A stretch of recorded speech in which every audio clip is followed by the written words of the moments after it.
સંક્રમણ કરવાનું છે। પશુ ચેતનામાંથી માનવીય ચેતનામાં ઉદ્ગમિત થવાનું।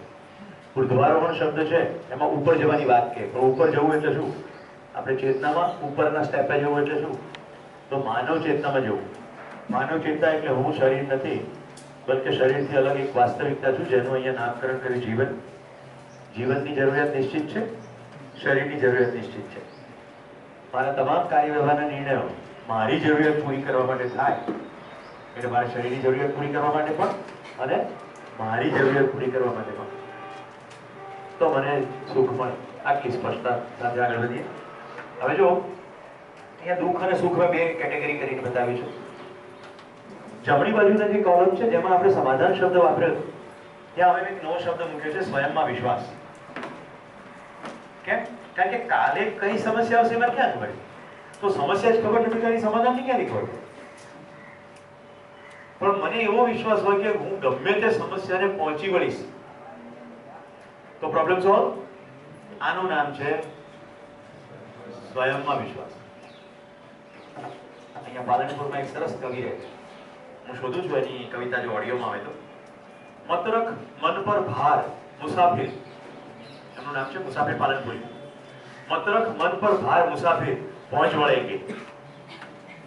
અહીંયા મુંબઈની ભાષા છે એટલે થોડું ગુજરાતી ને થોડું હિન્દી ને ઉર્દુ બધું મિક્સચર થાય। મતરખ મન પર ભાર મુસાફિર પહોંચ વળેંગે। અત્યારે બધું બરાબર છે, ભવિષ્યમાં આવશે ત્યારે બરાબર થઈ જશે। ક્લિયર? તો સ્વયંમાં સમાધાન એટલે સ્વયંમાં વિશ્વાસ। બાકી બધી વસ્તુ તમને સમૃદ્ધિ તો ખબર જ છે। સંબંધોમાં તૃપ્તિ અને મીઠાશ હોય તો સરવાળે બધા જ સંબંધોમાં, સામાજિક સંબંધોમાં સ્થિતિ પ્રવર્તે તો સુરક્ષા, પ્રકૃતિમાં સંતુલન। ડાબી બાજુના દુઃખની તો બધાને પૂરેપૂરો એક્સપિરિયન્સ છે જ। મારા પપ્પા શું કહેશે, મારી મમ્મી શું કહેશે, ત્યાંથી શરૂ થાય હોય, રાઈટ? પછી ગમે એટલા પૈસા આવી જાય પણ અંબાણી લોકોની ગરીબી દૂર થઈ રહી નથી। સંબંધોમાં કડવાટના રોજે રોજ પ્રસંગો બને। એ મારું કહ્યું નહીં માન્યું એટલે બધી તરત કડવાટ ચાલુ, વાટકી વ્યવહાર ચાલુ। હાંડવો આવવાનું બંધ થયું એટલે ઢોકળા બંધ। તમે આ બે વસ્તુ નોંધી લેજો, અને હાંડવો ઢોકળા બે ભાવે છે, મારા ઘરમાં ઉપલબ્ધ નથી થતા। કારણ કે એક રિદ્ધિબેન જેવા કોઈક આવી ગયા, ભટકી ગયા, ભાઈ ગયા, તેમ નાની તપાસી કે બધું બરાબર છે પણ તમારે હાથાવાળું નહીં ખાવાનું, બધી ગયું, સૌથી વધારે જ ભાવે। એટલે મારું શરીર સમાપ્ત ના થઈ જાય એટલે ભયથી પ્રેરિત થયેલી મારી પત્ની મને ઢોકળા બનાવીને ખવડાવતી નથી।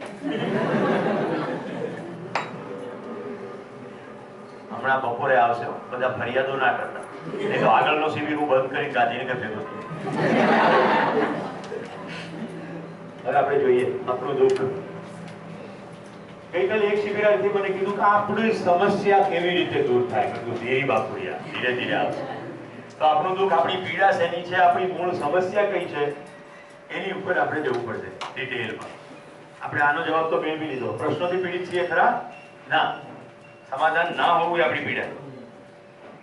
પીડા કઈ છે? પ્રશ્નોના જવાબ નથી, એ પણ નથી ખબર કે આ જવાબ કોણ આપશે, ક્યારે આપશે, કેવી રીતે આપશે, એ પણ ખબર નથી। સમસ્યાનો હલ અત્યારે દેખાતો નથી અને ભવિષ્યમાં કોઈ જગ્યાએથી મળશે કે કેમ એ પણ સ્પષ્ટ। પીડાનો કોઈ ઉકેલ નથી એવું જ લાગે છે। અને આમાં સૌથી રૂટમાં એવું છે, મને સમજે કેટલું સારું। કેટલા લોકો મારી સાથે સહમત છે? ઓકે, બીજો પ્રસ્તાવ મૂકું। આપણી પીડા કોઈ વસ્તુના અભાવની છે જ નહીં, આપણી પીડા તો સંબંધોની જ છે। ઘરમાં કે બહાર જ્યારે એમ કે સન્માનની ભૂખ છે તો હવે બહારના સંબંધોની પીડા એ પેલા મને સરખો ભાવ ના આપ્યો। આપણું સુખ હવે સુખના પ્રદેશમાં પ્રવેશ છે। Welcome to the world of happiness. આ સમસ્યાઓ ભલે આવે, આપણી પાસે એનું સમાધાન કે ઉકેલ હોય। પરિવારમાં પરસ્પર વિશ્વાસ હોય, સમૃદ્ધિનો ભાવ હોય, અભાવનો અભાવ। સમાજમાં પ્રત્યેકને સુરક્ષાનો અનુભવ થાય। મૂળ શબ્દ નાગરાજજીએ વાપર્યો છે અભય। હું મહત્વમાં શું શબ્દ સુરક્ષા વાપરું છું એટલે બધા સ થઈ જાય। સમાધાન, સમૃદ્ધિ, સુરક્ષા, સંતુલન, પ્રકૃતિમાં સંતુલન, આ આપણું સુખ છે। મિત્રો તમે જોઈ રહ્યા છો કે આજે સવારે મેં થોડું રિપીટ કર્યું, કાલે બપોરે પણ મેં રિપીટ કર્યું, અત્યારે પણ હું રિપીટ કરી રહ્યો છું હવે બધું રિપીટ કરવામાં આવશે નહીં. કોઈ વચ્ચે ટુકડાઓ કહીશ પણ આખું આખું રિપીટ કરીશ નહીં. કારણ કે હવે સુખનું અધિષ્ઠાન એટલે સુખનો બેઝ ક્લિયર થયો હોય તો સુખ કેવી રીતે મેળવવું એની વાત થાય. ક્લિયર? અહીંયા સુધી કોઈને કઈ પ્રશ્ન હોય તો કહો. કેટલાક લોકો બ્રેકમાં આવીને મને પ્રશ્નો પૂછે છે, પણ ચાલુ શિબિરમાં પૂછો ને તો બે ફાયદા થાય.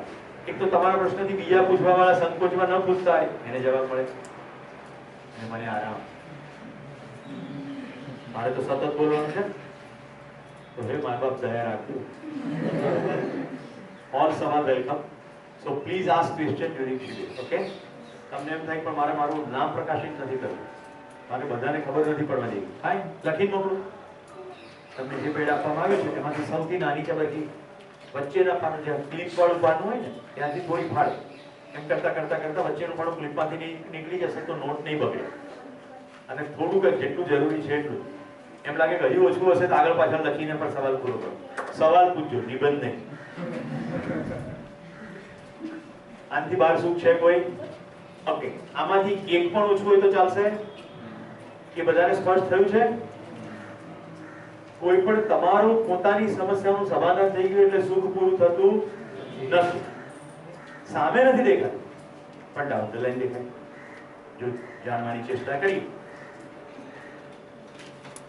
તો અત્યારે બધું બરાબર લાગે છે, પણ શોષણની પ્રક્રિયામાં જો આપણે ભાગ હોઈએ તો ડાઉન ધ લાઈન આપણે છેદ સુધી છેડો આવી જશે. આટલું સ્પષ્ટ છે? અદિતિ ખ્યાલ આવે છે? સર્વનેતૃત્વમાં જે કામ કન્સેપ્ટ કર્યા છે એની સાથે તમને કનેક્શન દેખાશે. અને મેં ત્યાં તમને એ પણ કહ્યું હતું કે હું કોણ છું એનું વધારે ડિટેલિંગ જીવન વિદ્યામાં થશે. આપણે ત્યાં આપણી જરૂરિયાતો વિશે વધારે વાત કરતા નથી. તો એ આખો સ્કિલનો પ્રોગ્રામ છે. તો મને ખુશી છે તમે લોકો જે આવે છો, તમારું કન્ટિન્યુટીનું લર્નિંગ છે. કોઈને સુખ વિશે પ્રશ્નો? ફાઇન. હવે જે ગઈકાલનો પ્રશ્ન હતો એની સાથે હું સમાપ્ત કરી દઈએ.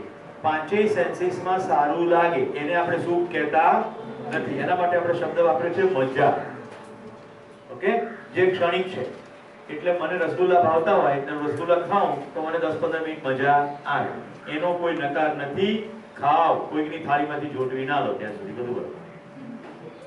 ઓકે? સારામાં સારા કપડાં પહેરો, કોઈ પ્રોબ્લેમ નથી. પણ તમને બિલકુલ ખબર પડી જોઈએ કે એનાથી ખાલી થોડીક વારની મજા છે. ઠંડી છે એટલે સ્વેટરની મજા છે. જેવી ઠંડી જશે પછી એ સ્વેટરમાં મજા નથી. કપડામાં નિરંતર સુખ નથી. ભોજનમાં નિરંતર સુખ નથી. શરીરની ચામડીના સ્પર્શથી મળતી સંવેદનામાં નિરંતર સુખ નથી. કોઈ ફિલ્મ જોવામાં નિરંતર સુખ નથી. કોઈ મ્યુઝિક સાંભળવામાં પણ નિરંતર સુખ નથી. આ બધામાં ક્ષણિક મજા છે અને એનો આપણે અહીંયા નકાર કરતા નથી. બસ આટલું. જો ભાઈ થોડા શબ્દો અંદર ગુજારી જાય. સ્વમાં સુખ, પેલામાં પરિવારમાં અંડરલાઈન થઈ ગઈ, જોયું? ત્રીજામાં સમાજમાં અંડરલાઈન થઈ ગઈ. ફરી પાછી જૂની સ્લાઇડ હતા. હવે સીધું તમારું ધ્યાન જવું જોઈએ. સ્વ, પરિવાર, સમાજ અને પ્રકૃતિ એટલે સહઅસ્તિત્વ. બધું સાથે સાથે છે. હું અત્યારે અહીંયા છું ત્યારે ગૌશાળામાં ગાયો પણ છે અને સૂરજમુખીના ફૂલો ખીલ્યા પણ છે અને હિમાલયની અંદર હમણાં થોડીક વાર પહેલા વરસાદ પડ્યો છે. બધું સમાંતર ચાલી રહ્યું છે કે શિબિર પતે પછી વરસાદ પડશે પછી બકરી ઘાસ ખાશે? કશું સિક્વન્શિયલ નથી, બધું સમાંતર છે. તો સહઅસ્તિત્વ છે. સુખનું સ્વરૂપ આ 4 શબ્દોમાં સમેટાઈ ગયું. સ્વયંમાં વિશ્વાસ, પરિવારમાં સમૃદ્ધિનો ભાવ, સમાજમાં સુરક્ષા, પ્રકૃતિમાં સંતુલન. તો મારા કાર્ય અને વ્યવહારમાં મારે આ 4ને પ્રશ્ન પૂછવાનો છે કે 4ને જોવાના છે. મારા આ કામ થકી પ્રકૃતિમાં સંતુલન વધશે કે ઘટશે? મારા આ ચેષ્ટા થકી પરિવારમાં સમૃદ્ધિનો ભાવ વધશે કે ઘટશે? રાઈટ? મારા આ કામ થકી સમાજમાં સુરક્ષા વધશે કે ઘટશે? તો નિર્ણય થવો બહુ સરળ થઈ જાય. હવે જે શબ્દો વારંવાર અહીંયા આવશે એને જરા ગ્રાફિકલી જોઈએ. જો કેન્દ્રમાં માનવ, પરિવાર, પ્રકૃતિ અને સમાજ છે તો માનવના સ્તરે સમાધાન, તમામ માનવ સ્તરે સમાધાન એનું નામ સુખ. પરિવારના સ્તરે સમૃદ્ધિ, તમામ પરિવારો સમૃદ્ધ એનું નામ શાંતિ. સમાજની અંદર અભય અને આખી વ્યવસ્થા સમગ્ર પૃથ્વી પર ગોઠવાઈ જાય એનાથી મળે એનું નામ સંતોષ. પ્રકૃતિના સ્તરે બધા જ સહઅસ્તિત્વમાં બેલેન્સમાં રહે એટલે સમગ્રતામાં સંતુલન. શબ્દો બધા એ જ છે પણ હવે તમારે જોડીમાં જુઓ. સમૃદ્ધિની સાથે શાંતિ સંકળાયેલી, 3 વાર બોલી ઓમ શાંતિ શાંતિ શાંતિ.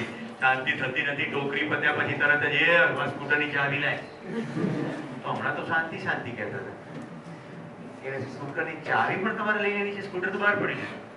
ડર છે. શું ડર છે? હમણાં એ લઈને જતો રહેશે મારા બસમાં જવું. અભય અને સંતોષ.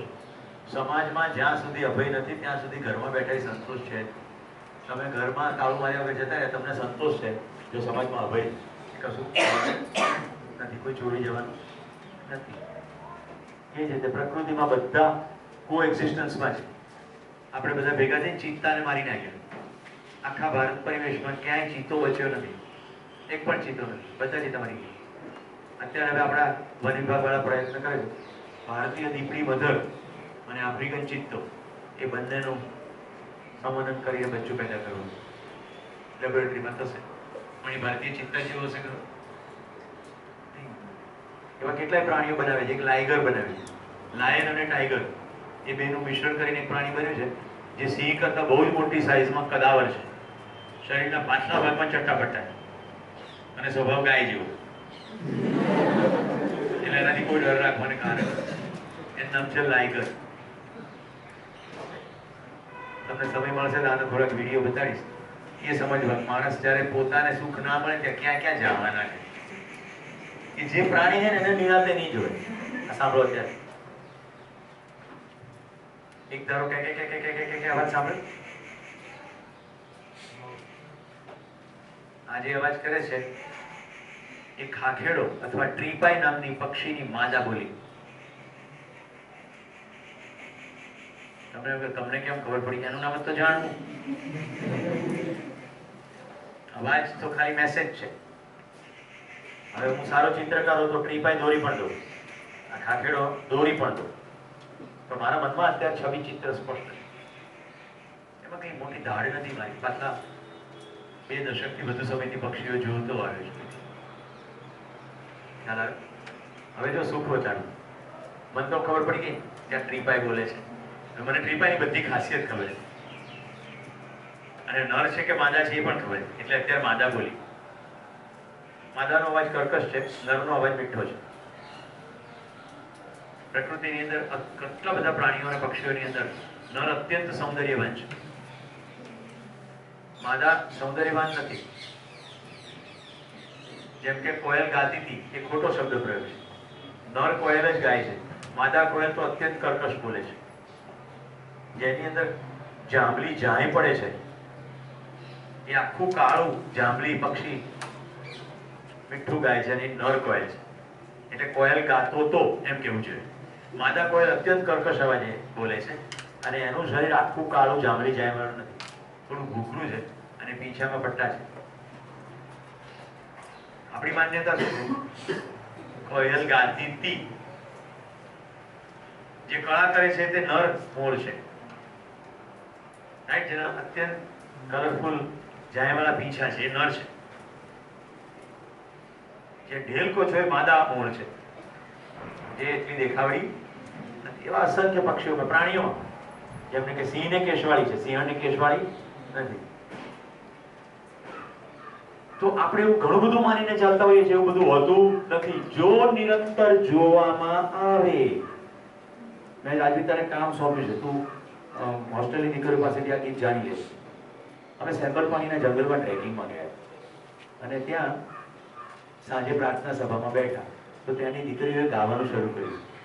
જો જરા જો જરા જો ને પેલું ઝાડ ઊભું તેને તું જો. હવે મેં જીવન વિદ્યાનો શિબિર કરેલો એટલે જેવું જો કહેતાની સાથે જ બિલકુલ જુદી રીતે હું આખું ગીતને સાંભળ્યું. તો જો ખૂબ સુંદર વાત કહ્યું. જોવાનું છે, ખોવાનું ના હોય તો જોવું પડશે. આપણે જોતા નથી. શેને જોવાનું છે? જે છે તેને જોવાનું છે. જે છે તેને જોવાનું છે. તો મારી સામે કિશન આવે છે તો જે છે એને જોવાનું છે. કિશન એટલે કિશનનું શરીર કે કિશનનું શરીર ચલાવતો માનવ? જીવન. તો મારો કિશન સાથેનો સંબંધ એ શરીર સાથેનો સંબંધ કે એક માનવનો માનવ સાથેનો સંબંધ. તો હવે જ્યારે દીકરા કહું છું ત્યારે તને કેમ મોજ પડે છે એની ખબર પડે છે? આ મારા શરીરમાંથી આવ્યો નથી. શરીરનો સંબંધ કે એક જીવન વચ્ચેનો સંબંધ. જો હું જીવન છું અને શરીર ચલાવું છું તો પહેલી દ્રષ્ટિમાં રાજવી નામ પડીને દીકરી કહું છું તો શરીરનો સંબંધ કે જીવનનો સંબંધ? પહોંચી ગયું? આમ તો એ દિવસે જ પહોંચી ગયું જ્યારે કીધું ત્યારે. જીવન સાથેનો સંબંધ. જો હું શરીર હોઉં તો શરીર સાથેનો સંબંધ, પણ હું જો જીવન છું તો હું જોઉં મારી અંદર તો મને મારી ખબર પડી જાય, મારું સરનામું મળી જાય, મારી ચોખવટ સ્પષ્ટતા થઈ જાય તો હું બીજાને જોઉં ત્યારે એને માનવ તરીકે જોઉં ને. માનવ એટલે જીવન પ્લસ શરીર. તો હું જોઈ શકું કે સ્ત્રીનું શરીર માનવ, પુરુષનું શરીર માનવ. સ્ત્રીનું શરીર દીકરી કે દોસ્ત કે માં. અમુલાને હું માં પણ કહું. અન્નપૂર્ણા એની માં તો છે જ, તમારી માં જેવી છે. એટલે ઝીણી બાબતોની અંદર હવે જે શેરિંગ કરતા હોય તો એક દોસ્ત શેર કરે, વાત્સલ્યનો મમતાનો ભાવ મારો એના પ્રત્યેનો વયા કરતો હોય તો જે ભાવની અનુભૂતિ થાય એનું નામ સંબંધ, નહીં કે શરીરનું નામ સંબંધ. સમજાય? કોઈને જોઈને થાય કે દોસ્ત છે, દોસ્તનો ભાવ. કોઈને જોઈને થાય કે દીકરી છે, દીકરીનો ભાવ. ફરી રિપીટ કરું. શરીર વચ્ચેનો સંબંધ કે માનવ વચ્ચેનો સંબંધ?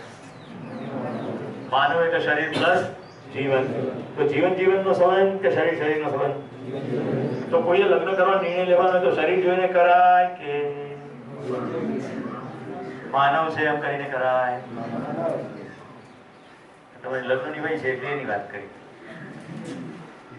સુખી કેવી રીતે થવાય? વસ્તુઓથી થવાય? વ્યક્તિઓથી થવાય? જો વ્યક્તિ કીધું છે, વ્યક્તિઓથી ના થવાય. સ્થિતિઓથી થવાય? તો શેનાથી સુખી થવાય? સમજથી સુખી થવાય. સુખી થવાના પ્રયત્નો કાલે આપણે જોયા છે ક્વિકલી. ત્યાગવંતે ભોગવાય. 5 મુદ્દાઓમાં જો સારવી દીધું. છોડવો અને ભોગવો. રહસ્યમૂલક, અસ્તિત્વમૂલક, ઈશ્વર કેન્દ્રિત, વસ્તુ કેન્દ્રિત. કર્મકાંડ એની બદલે બધું કામ. સંવેદનાનો નકાર, સંવેદના મહત્વપૂર્ણ. છોડવા વાળા કે આ નહીં પહેરવાનું, આ નહીં ખાવાનું, આ નહીં જોવાનું, બધું છોડો. પેલું કે જેટલું સંવેદનામાં મળતું એટલું કરો, મેળવી લો. સંવેદના મહત્વપૂર્ણ. ત્યાગમાં ગુંઠા આવે, સરવાળે ભોગમાં નિરાશા આવે. કારણ કે તાકાત નથી કોઈ પણ વસ્તુની તમને સુખી કરવાની. એટલે બધેથી મેળવવાની કોશિશ કરો પણ ન મળે એટલે છેલ્લે નિરાશ થઈ જાઓ. જ્યારે ત્યાગની અંદર શું થાય? ઇન્દ્રિયો ડિમાન્ડ કરે કે આ જોઈએ, આ જોઈએ, આ જોઈએ, અને કે ના એ તો ના કરાય, એ તો ના કરાય, તો ખરાબ કહેવાય, પાપ કહેવાય. એટલે બધી જગ્યાએથી જીવનમાં ફિક્કાપણું આવે, નિરસતા ઊભી થાય, નમકુંઠા. એટલે મહેરબાની કરીને એવા તમામ માણસોથી દૂર રહેવું જે બોચિયમ સલ્ફેટ હોય. કેમિસ્ટ્રીના સમજતા તો નાખવા પડે. બોચિયમ સલ્ફેટ એટલે બોચિયા હોય, વેદિયા હોય, દિવેલિયા હોય, ચેરા. એમનું સમાજમાં ગમે તે ભલે નામ હોય, સમાજમાં ભલે ગમે એટલું નામ હોય, ગમે એટલી ડિગ્રી હોય, જેના ચહેરા ઉપર પ્રસન્નતા ના હોય એનાથી શક્ય એટલું દૂર રહેવું. અને નજીકના સંબંધમાં હોય તો કોશિશ કરવી કે એના ચહેરા ઉપર પ્રસન્નતા આવે. કારણ કે જેને પોતાના હોવા માત્રનું સુખ નથી એ તમારી સાથે કયા થવામાં સુખ ઊભું કરે છે? હું તારી છું, પોતાની બી નથી, તું ક્યાંથી માની લે? તારા ચહેરા ઉપર તો આખા ગુજરાતની દિવેલની એજન્સીનું પાછું છે.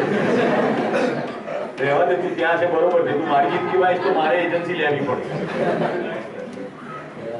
હું હંમેશા તમારી રહી છે. રહેવા દે બાપા, હંમેશા તમારી નથી રહેવું. એવું નર જાતિમાં કરી લેવું. હંમેશ માટે તારો છે. એટલે આ નીચે મળ્યો બસ, ઉપર ના મળ્યો. મને ફાલ્ગુનીબેન આ વાતની પ્રતીતિ ત્યારે થઈ, આ મોડેલની, જ્યારે મને જીવન વિદ્યાને નહીં બલકે એમને ગમતો એક વિષય કે ભાઈ રોજ જિંદગીમાં ટેસડા પડે એવું કંઈક તમે શીખવાડો છો. અમે તમારા વિશે જાણ્યું છે, હશે જાણ્યું હશે. બોમ્બેથી એવો ફોન આવ્યો અને ભાનુ વિજયજી નામના એક અદ્ભુત સંત રહે છે પાટણ પાસે, સાગોડિયા આશ્રમ છે, સમદર્શન આશ્રમ. મૂળ જૈન સાધુ હતા. એક દિવસ જૈનોની વચ્ચે પ્રવચન કરતા કરતા ભગવદ્ ગીતાનો કોઈ રેફરન્સ કર્યો. તો જેવી રિસર્ચ પડી એટલે બધા એમના જે આશ્રિત સત્સંગીઓ કે જે પણ કહેવાતું હોય એ બધા ભેગા થયા કે તમે ખાવ જૈનોના રોટલા અને વાત તો હિન્દુઓની કરવાની. તો માનવીજીજી બોલ્યા કે ભાઈ જે સાચું છે, જે સારું છે દુનિયામાં ક્યાંયથી પણ આવતું હોય, હું તો સાધુ છું, મારે એમાં ભાડો ન રખાય, હું ભલે જૈન સાધુ રહ્યો, પણ જે વાત મહાવીર કહી છે એ સરસ રીતે ગળા નીચે ઉતરી જાય એવું ઉદાહરણ મને ભગવદ્ ગીતામાં મળ્યું. પણ પેલા લોકોના ચહેરા જોઈને એમને લાગ્યું કે આ એવું કહેવા માંગે છે કે તો પછી આમાં તમારે ના રહેવું જોઈએ. એમણે ત્યારે જ, અમે એ લોકો તો રાખતા નથી હોતા જૈનો વધારે, પહેલા આપણે નીકળી ગયા અને જ્યાં સાગુડિયા પાસે એક શિવ મંદિર હતું, અપુજ એક ઝાડ હતું, એની નીચે પલાણીમાં એક બેસી ગયા કે જો મારો સાચો રસ્તો હશે તો આ સમાજ મને રોટલી આપશે. હવે હું ભિક્ષા પાત્ર લઈને ખાસ લોકોના ઘરે ઓરવા જઈશ નહીં. નજીકના થોડા પટેલીઓ પસાર થતા હશે ખેતીમાંથી, એમણે જોયા, ત્યાર પછી અમને ત્યાં બધી પ્રકારની વ્યવસ્થા થઈને અત્યારે સમદર્શન આશ્રમ થયો છે. તો જે પણ જિંદગીને સારી બનાવવા માંગતા હોય બધાને માટે સમદર્શન આશ્રમ ખુલ્લો છે. એટલે ત્યાં નાટક શિબિર પણ થતો હોય, પણ વાત મૂળીએ સારું થવાની છે.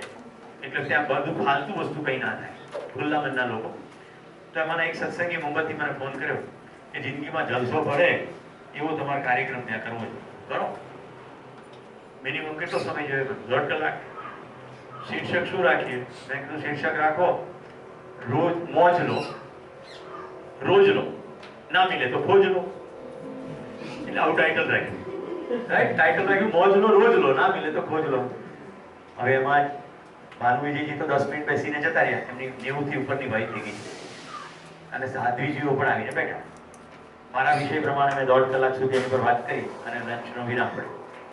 પછી મારે ગાંધીનગર પાછું આવવાનું. તો ત્યાં જે હતા એ લોકો કે તમારી પાસે સમય છે? હું તો આજે આશ્રમમાં લાઇબ્રેરીમાં સમય વિતાવવાનો હતો, માનવીજીજી સાથે થોડો સત્સંગ કરવાનો હતો, એટલે હું તો સાંજ સુધીનો સમય લઈને આવ્યો. તો કે અમારે હજી સાંભળવું. તો મારી શરત, હવે આ હોલમાં હું નહીં કરું પ્રવચન, હવે એસીમાં થશે. કારણ કે મેનો ધૂમ ધકતો તાપ, 12 વાગે લંચનો વિરામ પડે ત્યાં સુધીમાં પણ હોલ ગરમ થઈ ગયો, લોકોએ પરસેવો નીકળવાનું શરૂ થયું. મેં કહું જે વિષય લઈને આવ્યો છું એ વિષયમાં બિલકુલ પોતાની તરફ ધ્યાન લઈ જવાની વાત છે. શરીરમાંથી પરસેવાના રેલા ઉતર્યા કરતા હોય તો સતત એમ થયા કરે કે ગરમી છે, ગરમી છે, ગરમી છે, પોતાની તરફ ધ્યાન જ ક્યાંથી જાય? સમજાય છે ને? શરીર તરફ જ ધ્યાન જાય. તો હવે એસીમાં થશે. તો કે એસી હોલમાં કરીએ વાંધો નહીં, પણ સાધ્વીજીઓ નહીં આવી શકે. મેં કીધું જે હોય તે, એમ સેશન તો પતી ગયું છે. આ ભોજન પછી પાછા બેઠા, 4 સાધ્વી મહારાજો આવી ગયા. એ બધા લોકોની આંખો ખુલી. ભાનુજીજીને મેસેજ પહોંચ્યો. ભાનુજીજી એટલા ખુશ થયા કે શિબિર પતે પછી સુરેશભાઈને કહો મને. આમ આવતો હતો ભાનુજી બેઠા બેઠા ખડખડાટ હશે, એટલું બધા ખુશ થયા ને. મને કે એટલી મોજ પડી મને આજે કે જે દિવેલી હોય તે સાધુ કેવી રીતે હોય કે અમે 1.5 કલાક સુધી ખડખડાટ જુદી જુદી વિષયો ઉપર છે. પોતાની અંદર હું માનવ છું, બીજી જાતિ સમજણ પડે કે ના પડે, પણ ગધેડો નથી. અને આ માનવ છું એટલું ખાલી ખબર પડે ને એટલાની મોજ ના હોય તો એ આપણને મોજના રસ્તે ક્યાંથી લઈ જશે? વિદ્યાનું સૂત્ર છે, જો जिसके पास है वह दूसरों को बांटता है. જે જેની પાસે છે તે બીજાને વેચે છે. પ્રેમ હોય પ્રેમ વેચે, સમજ હોય તો સમજ વેચે, દિવેલ હોય તો હવે સુખી થવાનો પ્રસ્તાવ સમજવાથી અને સમજીને જીવવાથી જ સુખી થવાય. હવે તમારી સામે બીજો નવો પ્રસ્તાવ છે, અસ્તિત્વમાં સૌને સુખી થવાની વ્યવસ્થા છે. એટલે ખાલી મૈત્રીને સુખી થવાની વ્યવસ્થા છે અને કુશાલને નથી, એવું નથી. સમજીને સુખી થવાની વ્યવસ્થા છે. એટલે જે સમજે એ બધા સુખી થાય. જો સમજેગા वो सुखी होगा. હવે ક્યાં ક્યાં લીટી પડી? સમજ, જીવવું, સુખ, અસ્તિત્વ અને વ્યવસ્થા. સમજ, જીવવું, સુખ, અસ્તિત્વ અને વ્યવસ્થા. બસ આટલો જ શિબિર છે, આથી વધારે શિબિર નથી. સમજવું એટલે જીવવું. જો સુખ ના હોય તો જીવવાનો કોઈ અર્થ જ નથી. એ તો ખાલી જિંદા રહેના છે, ગધેડાઓ બી જીવે છે એ રીતે જોઈએ તો. અસ્તિત્વ અને વ્યવસ્થાને હવે સમજવાનું. અસ્તિત્વ સમજીએ અને વ્યવસ્થા સમજીએ. એટલે ઉપરના ત્રણેય શબ્દો, આ પાંચેય શબ્દો ભેગા થઈને નિરંતર સુખમાં આપણે પરિણમે. તો સમજવું એટલે શું? બોલો કિશન મહારાજ, સમજવું એટલે શું? ઇન્ડિગો જીન્સ, ઇન્ડિગો એટલે ગળી, એ ખબર છે? એ નથી ખબર? ઇન્ડિગો એટલે ગળી, ગળી એટલે સ્વીટ નહીં, બ્લુ કલરનું પ્રાકૃતિકમાં મળતું એક રસાયણ, ગળીના છોડ થાય. Yes.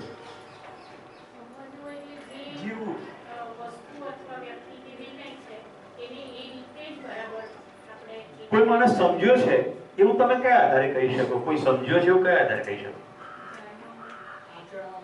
હા, આચરણમાં મૂકેલું હોય, એની અભિવ્યક્તિમાં દેખાતું હોય.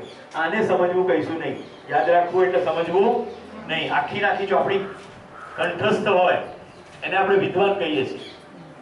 વિદ્યા ખબર પડી નથી, વિદ્વાન કેવી રીતે ખબર પડે? એને કહેવાય વન્ડરફુલ મેમરી. એને કશો વાંધો નહીં, મેમરી હોય. બીજાને કહેવું એ પણ નહીં, ગ્રંથો લખવા એ પણ નહીં. સમજવું એટલે જ જીવવું.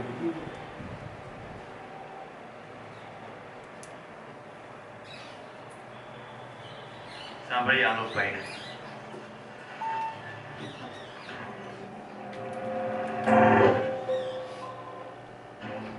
उलझे हुए बाल, पड़ी हुई सफेद दाढ़ी, शरीर पर घुटनों तक लंबी लुंगी और पैरों में टायर से बनी चप्पलें, मध्य प्रदेश के बैतूल जिले के गांवों में घूम घूम कर पौधे लगाते और पानी देते शख्स को देखकर अंदाजा लगाना मुश्किल है कि ये आईआईटी दिल्ली के पूर्व प्रोफेसर आलोक सागर हैं।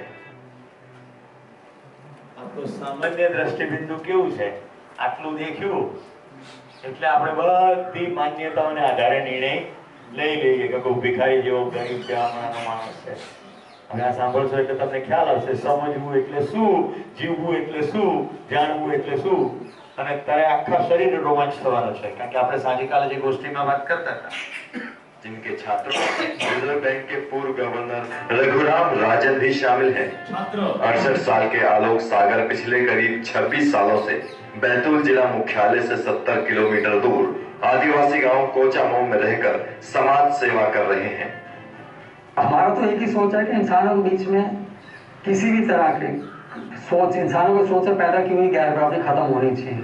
सामूहिक समस्याएं हैं, उनके बारे में विचार करके तैयारी करके फिर प्रशासन से उसके बारे में कुछ रास्ता बनाया जाए। एक अनुमान के मुताबिक आलोक सागर अब तक बैतूल जिले में ही 50,000 से ज्यादा पेड़ पौधे लगा चुके हैं।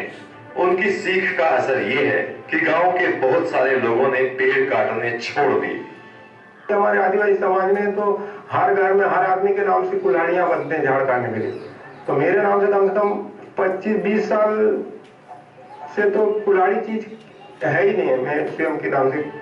दिल्ली में जन्मे आलोक सागर ने आईआईटी दिल्ली से 1971 में इलेक्ट्रिकल इंजीनियरिंग में बीटेक और 1973 में एमटेक की डिग्री ली। इसके बाद वो अमेरिका चले गए और 1977 में ह्यूस्टन यूनिवर्सिटी से पीएचडी की डिग्री हासिल की। पढ़ाई पूरी करने के बाद वो भारत वापस लौट आए। 1980 के दौरान आईआईटी दिल्ली में पढ़ाने का काम किया, लेकिन 1982 में उन्होंने आईआईटी दिल्ली से इस्तीफा दे दिया और समाज सेवा में जुट गए। धीरे धीरे सोच बना के मुझे जिंदगी में कैसे चलना है और वो किस तरीके से चलना है, और वो तलाश करते करते यहाँ पहुंचा। मुझे लगा कि मैं कुछ एक सोच के हिसाब से एक मुकाम पर पहुंच गया हूँ, तो फिर मुझे उस रास्ते पर चलना था। आलोक सागर पुरानी जिंदगी के बारे में बात नहीं करते। हालांकि जिन लोगों के बीच वो 26 सालों से रह रहे हैं, उन्हें भी हाल तक उनके बारे में ज्यादा जानकारी नहीं थी। आलोक का पूरा परिचय तब सामने आया जब मई 2016 में विधानसभा उपचुनाव के दौरान पुलिस ने उन्हें संदिग्ध मानते हुए इलाके से चले जाने को कहा। पूछताछ के लिए बुलाए जाने पर जब आलोक सागर ने पुलिस को अपना पूरा परिचय दिया तो सब हैरान रह गए। आलोक सागर के पिता आईएएस अफसर थे, जिनका पिछले साल निधन हो गया। उनकी मां दिल्ली यूनिवर्सिटी के मिरांडा हाउस कॉलेज में फिजिक्स की प्रोफेसर रह चुकी हैं। आलोक के भाई अम्बुज सागर आईआईटी दिल्ली में प्रोफेसर हैं। ऐसे परिवार से जुड़े आलोक का आदिवासियों के बीच रहकर समाज सेवा करना कोई मामूली बात नहीं है, लेकिन वो खुद को किसी के लिए प्रेरणा स्रोत नहीं मानते। वो कहते हैं कि एक व्यक्ति को केंद्र में रखकर सोचना ठीक नहीं। एक व्यक्ति के इर्द गिर्द तूल देने का पूरा दर्शन ही मतलब उसकी एक बहुत बड़ा औजार है गैर बराबरी को लाने का और कायम रखने का और उसको कामयाब करने का। हर एक व्यक्ति को स्वयं बनना है, कोई उसके लिए प्रेरणा स्रोत नहीं हो सकता। ये पूरा परिवेश उसके लिए प्रेरणा स्रोत हो सकता है। मैं उसको एक छोटा सा टुकड़ा। बहरहाल ये तो आने वाले वक्त में ही पता चलेगा कि आलोक सागर से कितने लोग प्रेरणा लेते हैं, लेकिन फिलहाल आलोक सागर तो अपने जीवन से संतुष्ट नजर आते हैं। एनएमएफ न्यूज की रिपोर्ट। આજે સવારે મળેલો વિડીયો ધીસ મોર્નિંગ આલોક સાગરે જીવન વિદ્યા કરી છે કે નહીં એ મટીરિયલ છે। મહેરબાની કરીને શિબિર પત્યા પછી જીવન વિદ્યાનો નવો વાળો ઉભો નથી કરવાનો। જીવન વિદ્યા એક એવો પ્રસ્તાવ છે જે સમગ્ર માનવ જાતિ માટે, એટલે જેમ ફલાણા વાળા એમ અમે જીવન વિદ્યા વાળા એવું કરવાનું નથી। જેને જેને જ્યારે જ્યારે જે વખતે સમજ પડી છે એ બધા સમજવા વાળા માણસોનું આચરણ નિશ્ચિત છે। પ્રોફેસર ગણેશ બાગડિયાજી આઈઆઈટી કાનપુર જીવન વિદ્યાનો પ્રસ્તાવ આવ્યો, એમનું પ્રોફેસરિંગનું કામ ચાલતું રહ્યું 15 વર્ષ। એમના કામને કારણે દેશની 4 આઈઆઈટી, ટ્રિપલ આઈઆઈટી હૈદરાબાદ, દેશની અત્યારે 20 થી વધુ યુનિવર્સિટીઓ અને 4500 થી વધુ એન્જિનિયરિંગ કોલેજના સિલેબસમાં છે। ગણેશ બાગડિયાજીએ ડોક્ટર કલામ સાહેબને જીવન વિદ્યા શીખવાડી। અત્યારે કલામ ડોક્ટર બાગડિયાજી એક સાવ સામાન્ય કિસાન તરીકે કાનપુરમાં રહે છે। હું એમના ઘરે 15 દિવસ રહી આવ્યો। આપણી ગીરની ગાયો ત્યાં છે, 15 ગાયો છે। ગાયનું મૂત્ર અને ગાયનું છાણ કોઈ પણ પ્રકારનું રસાયણ નાખ્યા વગર સાવ સરળ રીતે માત્ર 2 એકર જમીનની અંદર 10નો પરિવાર છે। ગણેશજીને પોતાના પુત્ર પુત્રી નથી, પણ ગણેશજી અને એમના પત્ની સાથે 8 બાળકો રહે છે। હું જ્યારે ગયો ને ત્યારે શ્યામભાઈ ઝાડુ મારતા હતા, કેમ્પસ સાફ ચાલતું હતું। ગણેશજી મને હસતા હસતા કે અમારે અહીંયા છે ને ઝાડુ મારવા વાળાની મિનિમમ ક્વોલિફિકેશન છે પીએચડી ઇન આઈઆઈટી, કારણ કે શ્યામભાઈ પીએચડી છે આઈઆઈટી। ત્યાં 3 જણા આઈઆઈટીમાં પીએચડી થયેલા સાવ સાદા કિસાન જેવા કપડાં પહેરીને રહે છે। એમને ત્યાં શિબિર 100-100ની સંખ્યાનો થયા કરે। આખું વર્ષ દરમિયાન આ 10નો પરિવાર 10-10માં 8-8 એમના પોતાના માતા પિતા માને છે। અર્ચના દેવી, અર્ચનાબેન નામ છે એમના પત્નીનું।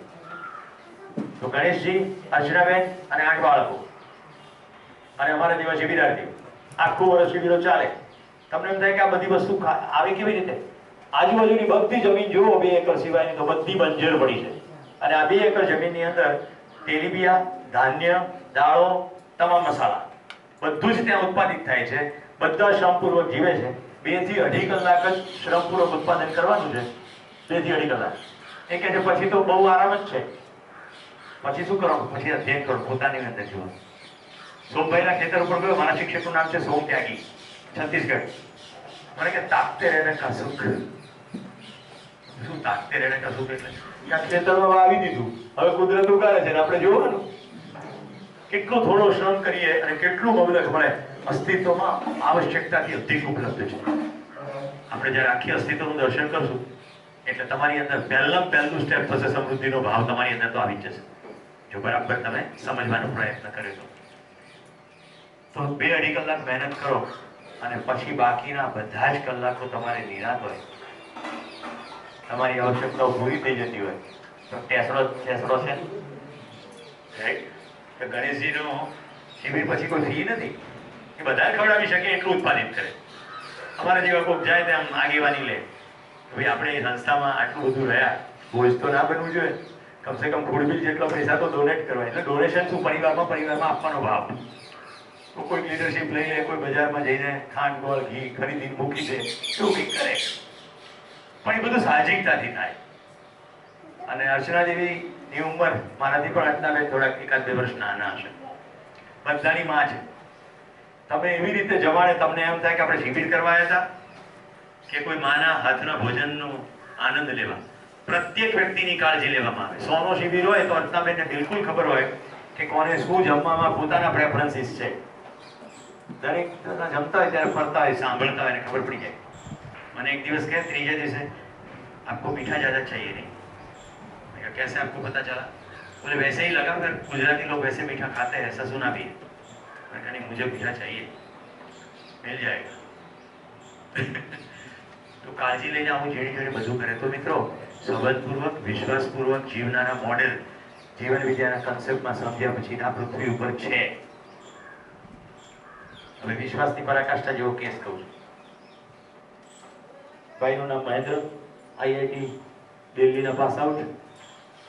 ખબર પડી જીવન વિદ્યા છે, આઈઆઈટી દિલ્હીમાં જીવન વિદ્યા ક્યુરિક્યુલમમાં હતું ભાઈ જ્યારે ભણ્યા, જ્યાંથી આલોક સાગર પાસ આઉટ થયા છે. તો શિબિર એ વખતે ચાલતો તો અછોટી છત્તીસગઢ એટલે રાયપુર પાસે, કેપિટલ પાસે. તો ભાઈ મહેન્દ્ર આવ્યા.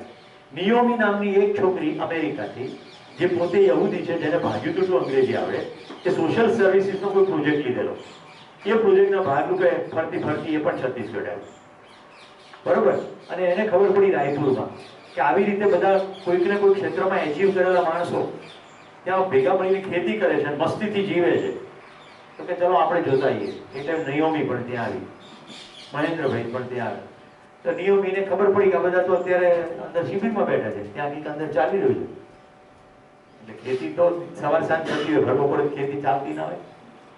તો નિયોમી કે ચલો મારે એ જોવું છે. એટલે એને તો કશી ખબર પડે નહીં ને, શિબિર હિન્દીમાં ચાલે. એટલે મહેન્દ્રભાઈ દુભાષિયા છે, છેક પાછળ બેઠા અને બધાને વિક્ષેપ ના થાય ધીમે ધીમે કાનમાં કે આ આવું કીધું, પાટિયા ઉપર જ કામ થાય.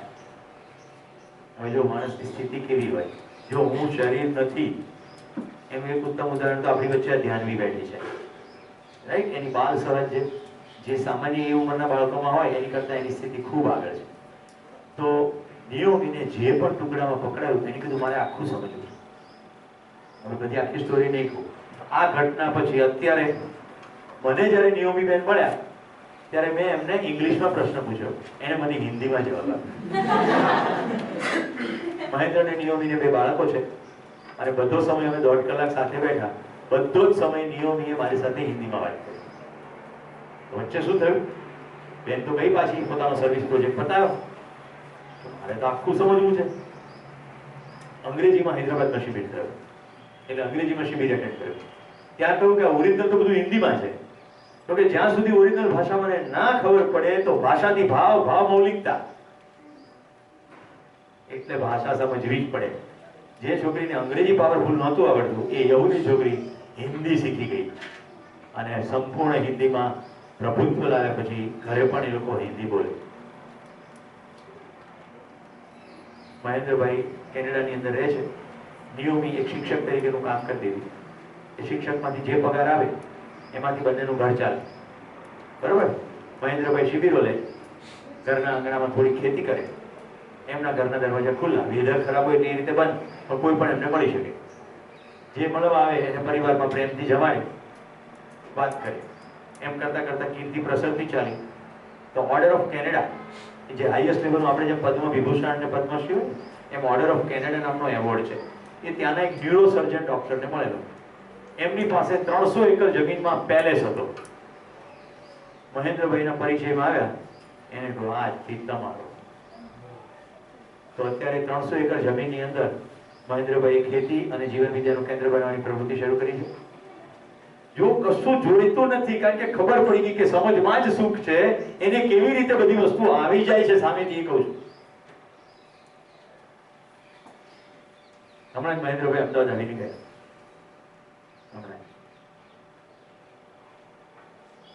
એટલે પૃથ્વી પર આવા ઉદાહરણો છે. ઇન્દોરમાં વિધિવત રીતે કેન્દ્ર ચાલે છે, બીજોર ઉત્તર પ્રદેશમાં કેન્દ્ર ચાલે છે, કાનપુરમાં કેન્દ્ર ચાલે છે. જ્યાં કેન્દ્ર છે ત્યાં બીજું કશું જ નથી. પરસ્પર વિશ્વાસ અને સંબંધપૂર્વક જીવતા પરિવારો છે, જે શ્રમપૂર્વક ઉત્પાદન પૂર્વક જીવે છે અને મોજથી જીવે. જીવી શકાય છે એનું ઉત્તમ ઉદાહરણ. આગળ ચાલીએ આપણે. આઈ થિંક આ સ્લાઇડ પતી ગઈ ને? યા. તો સમજવાથી અને સમજીને જીવવાથી સુખી થવાય. આ 5 શબ્દો આપણે કદાચ જોઈ લીધા. આ બાકી છે. અંગસ્તર લાગણીની સમસ્યા એટલે શું? આવી ગયા તમારા સવાલ ઉપર?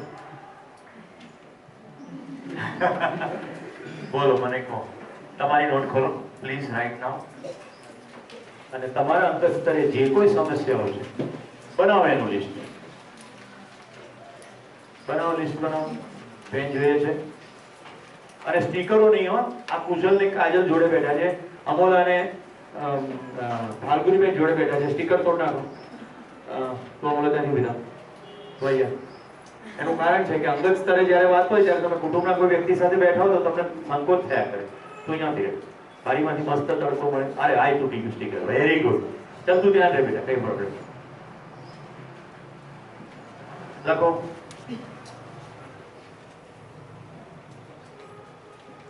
જે પણ છે તે બધું લખો. કોઈ તમારી નોટ જોવાનું નથી અને હું પણ નથી જોવાનું. ખાલી હું તમારું ધ્યાન રાખું છું. બીજું બધું લખજે.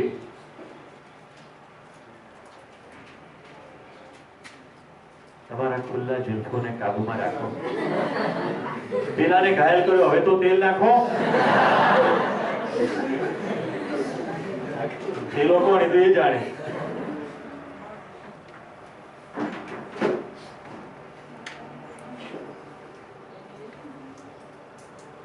આપણા શિબિરમાં કેટલા બધા સમૃદ્ધ લોકો આવ્યા છે નહીં, કે જે બીજાને નોટ અને પેન આપી શકે છે, મને જેવા.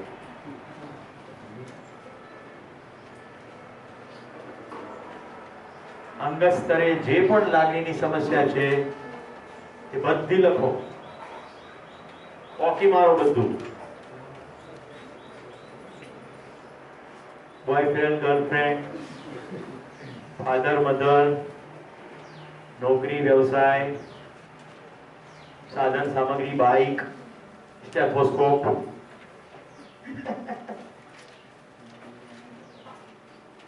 હેલ્થ, પડોશી, પ્રોપર્ટી, પતિ પત્ની, પુત્ર પુત્રી, લગ્ન, divorce, makeup breakup, WhatsApp, Telegram, સગાઈ, લગ્ન, પ્રવાસ, પોતાના ઘરમાં વસવાટ, ખાતા, બેલેન્સ, પ્રોપર્ટીઝ, સંપત્તિ,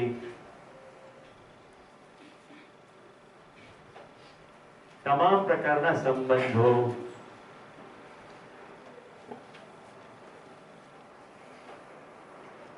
ગામ, રાજ્ય,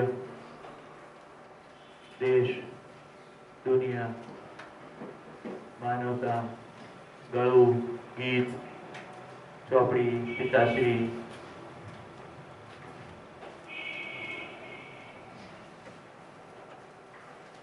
જે પણ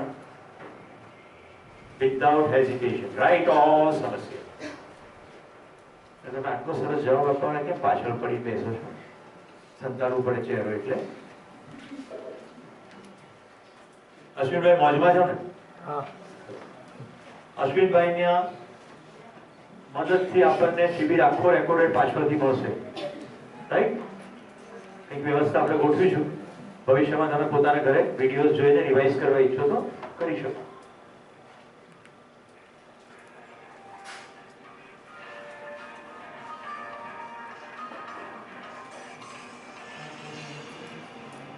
થઈ ગયું? કોઈ બાકી નથી રાખવાની. એમ માનો કે અહીંયાથી તથાસ્તુ કહેવામાં આવશે કે આ સમસ્યાઓ હલ થઈ જશે. પછી એવું ના કે આ લખવાની રહી ગઈ છે એટલે બધી લખી નાખો. તું બી લખી નાખજે. કોઈ પ્રોબ્લેમ છે? ચિત્રાત્મક ભાષા આનો પિક્ચર પાડી પણ મોકલજો. એનું અને લેંગ્વેજ.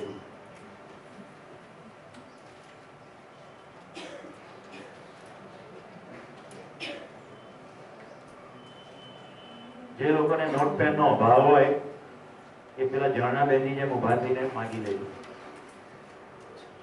એ બેનને સમસ્યા હતી કે મારું નામ ઝરણા તો છે નહીં. શું નામ છે બેટા તમારું? એમી એટલે ગોલ્ડન એમ ને? એમ એટલે ગોલ્ડ, એમી એટલે ગોલ્ડન.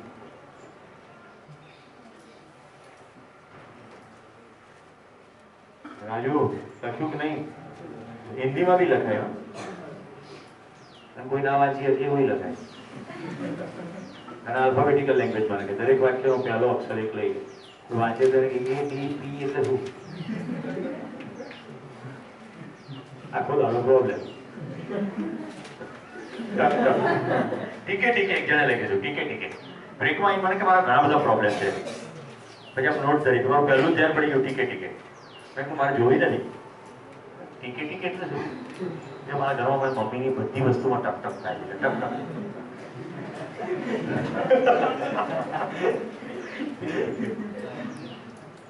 દરેક શિબિરમાં એવા વિવિધ મજાના અનુભવો થાય. ઓકે આઈ થિંક મોટા ભાગના લખાઈ ગઈ છે. તો જો મારો પ્રસ્તાવ તમારી લખેલી સમસ્યા માત્ર ને માત્ર આટલી જ છે.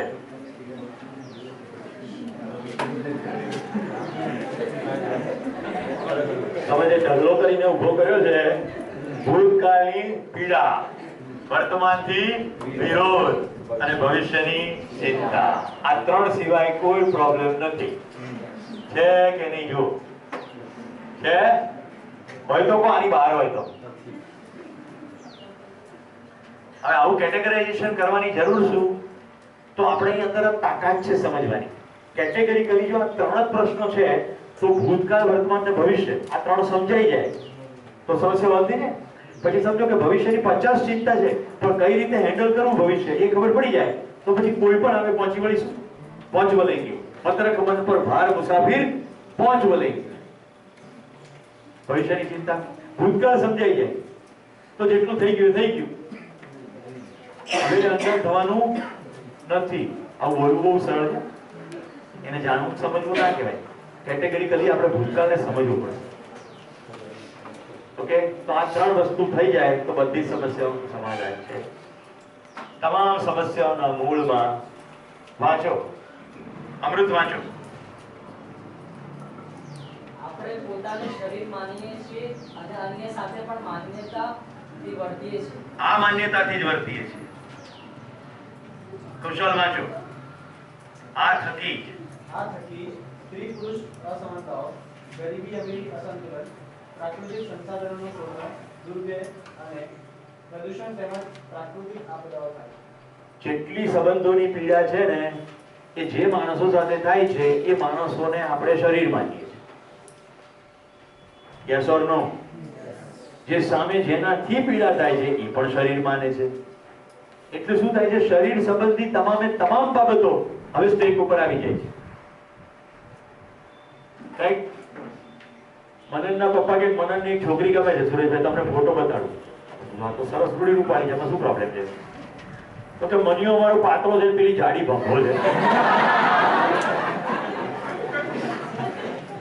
હવે મને કહો, આ મનનની જિંદગીમાં જે સમસ્યા ઉભી થઈ એનું રૂટ ક્યાં દેખાયું?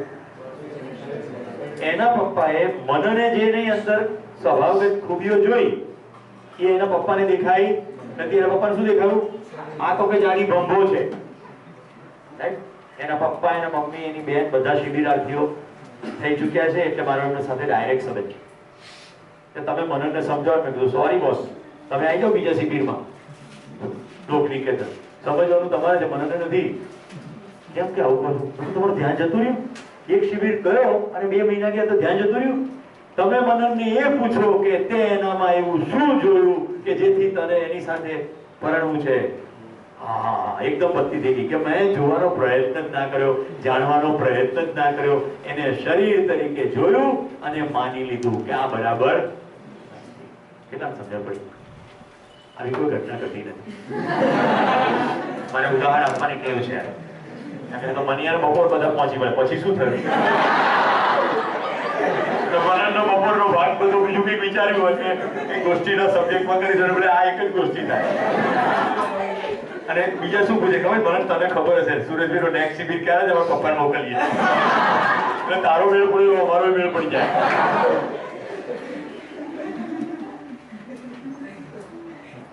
હવે જો સંબંધોની પીડાનો દાયરો બતાડું.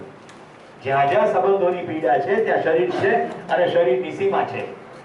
જ્યારે માનવની કોઈ સીમા નથી. તમે અહીંયા બેઠા છો, કલ્પના કરો કે તમે અમેરિકામાં છો, રોડ ઉપર ચકાચક રોડ ઉપર ચાલી રહ્યા છો અને સામેથી એક કોન્વોય આવે છે. કોન્વોય એટલે વાહનોનો કાફલો પોલીસ સાયરન વગાડતી આવે છે અને એ કાફલો તમારી સમાંતર પસાર થઈ રહ્યો, તમે આમ જાઓ છો, કાફલો સામેથી આવે છે।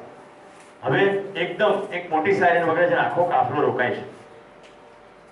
એક સાઈડનું પોલીસવાન જે છે એ તમને પણ રોકે છે ઉભા અને ઉતરીને પોલીસમેન કહે છે કે મિસ્ટર ડોનાલ્ડ ટ્રમ્પ તમને મીઠાઈ 1 કિલો જય શ્રી રામના પેંડા આપવા માંગે છે, કારણ કે આમનું તાજપોશી થઈ છે હજી કાઢે।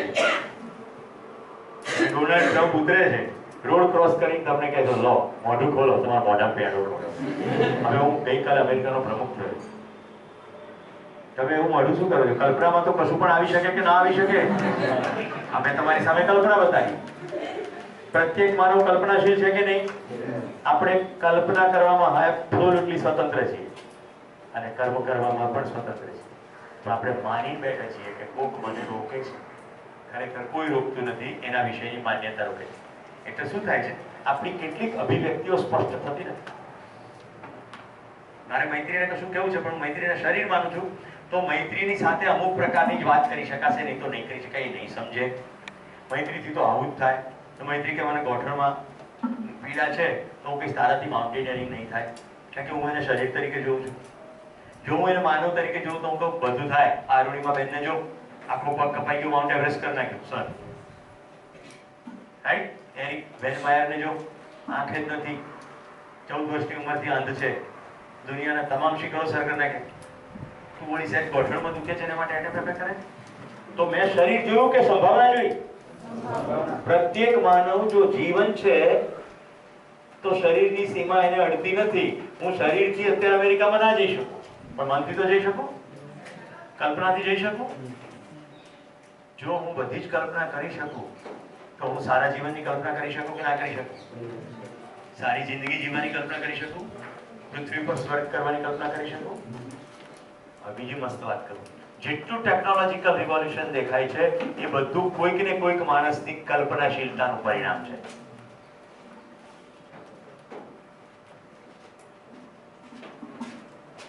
હું અને અશ્વિનભાઈ બંને પાસપોર્ટ રહેતા હતા, અમારા બંનેને એકદમ ગાઢ દોસ્તી થઈ, રોજ સવારે અમે સાથે ચા પીએ, ઓકે? બીજા જન્મમાં અશ્વિનભાઈનો જન્મ થયો પાલનપુરમાં, મારો થયો ગાંધીનગર। હવે ચા પીવાનું બહુ મન થાય, મેં શું કલ્પના કરી, હું અશ્વિનભાઈ ઘરે પહોંચી જતો હોઉં તો, એટલે મેં તરત બળદગાડું બને, બળદને જોડે પહોંચી ગયો। પછી જો કે એની કરતા તો ઘોડો વધારે ફાસ્ટ દોડે, તો ઘોડો પાલતા શીખી ગયો અને ઘોડે સવારી કરીને પહોંચવા માંડ્યો। પછી આ તો બધું બહુ વાર લાગે છે, એવામાં જીવન શરીર પૂરું થઈ ગયું। નેક્સ્ટ જન્મની અંદર એ તો દિલ્હી જન્મ્યા અને હું પાલનપુરમાં જન્મ્યો, એટલે પછી મેં કાર શોધી કાઢી, રેલવે એન્જિન શોધી કાઢ્યું, પછીના જન્મે આર્જેન્ટિનામાં જન્મ્યા અને હું અહીંયા મેં વિમાન શોધી કાઢ્યું। સમજાય છે આ બધી વાર્તા કહેવાનું તાત્પર્ય? કલ્પનાશીલતા। પછી મેં હજી અંદર જોવાનું શરૂ કર્યું, કારણ કે મારાથી કેશુભાઈ ગોટીનો સીધી રાકેટ થઈ ગયો જીવન। એમણે કહ્યું કે જો જરા જો તારી અંદર જો, તારી ભૂખ શું છે? મેં કીધું ચા। હોય નહીં કે જરા જો, તાકાત લગાડ, શરીરને ચા જોઈએ, તને ચા ના જોઈએ।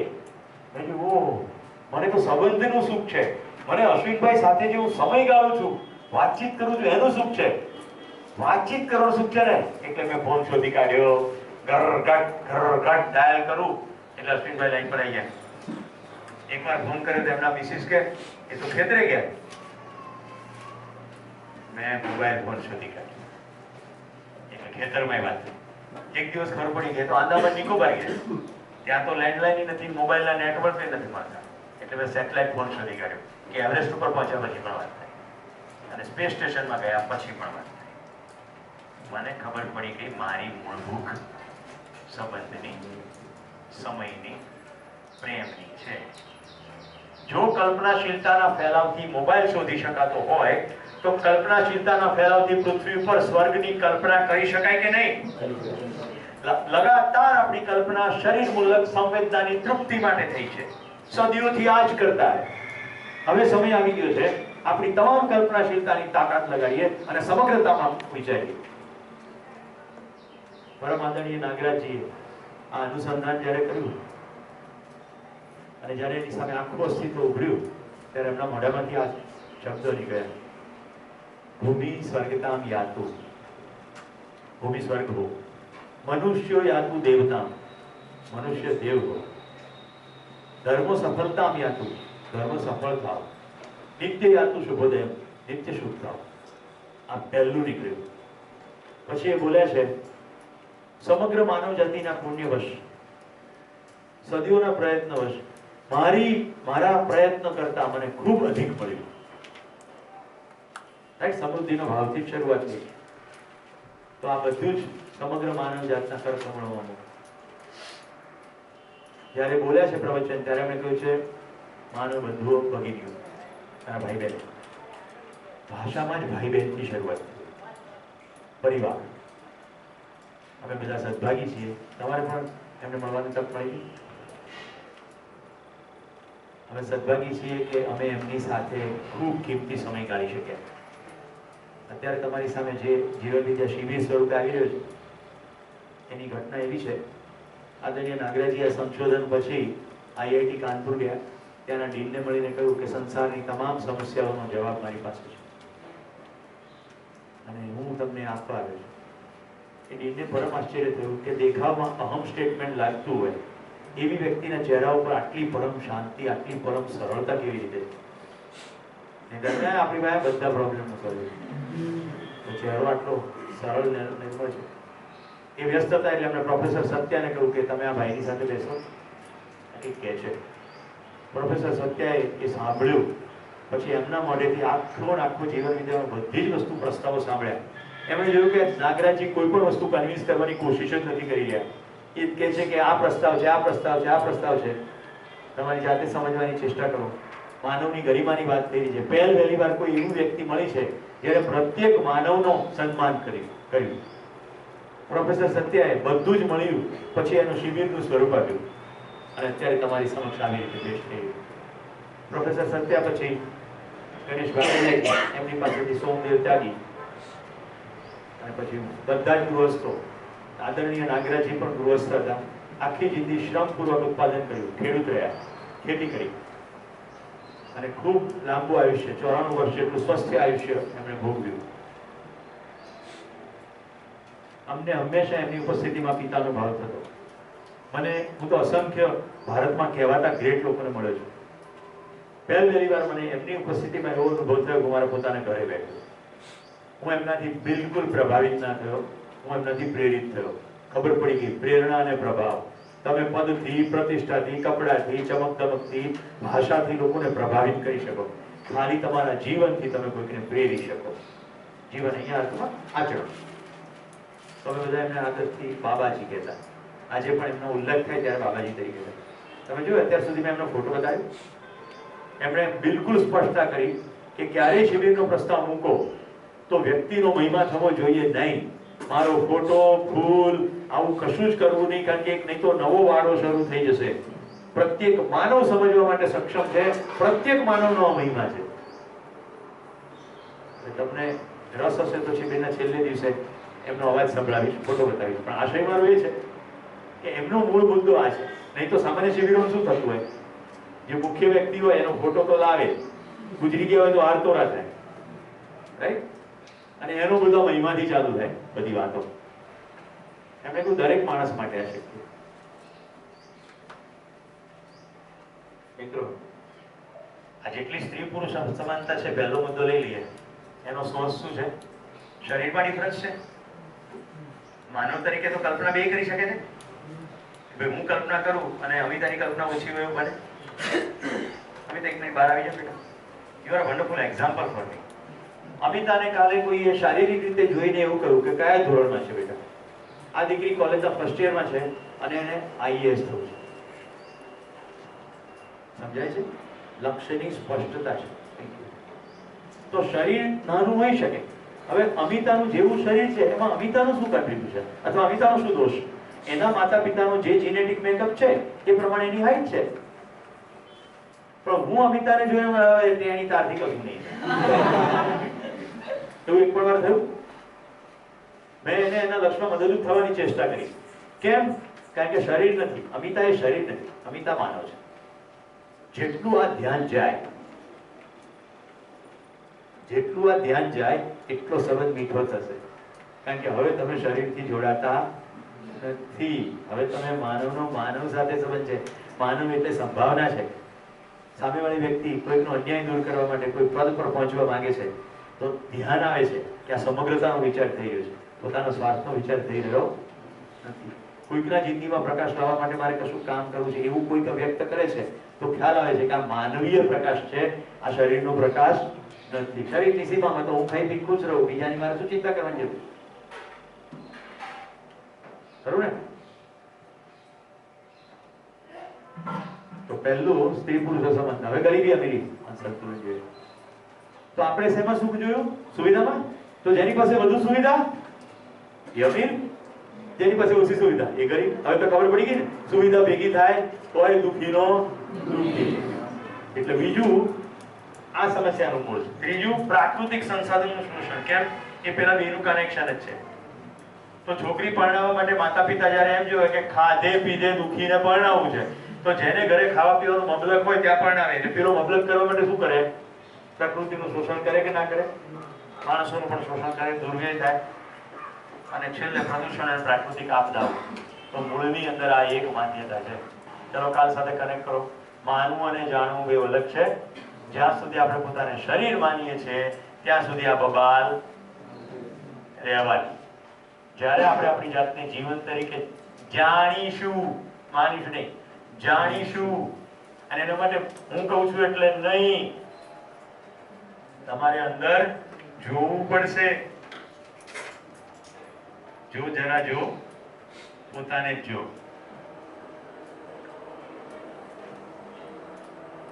જે લોકો કાલથી નોટમાં થોડા પ્રશ્નો લખ્યા છે, બે પ્રશ્નો છે, બીજા કોઈ પ્રશ્નો જ નથી.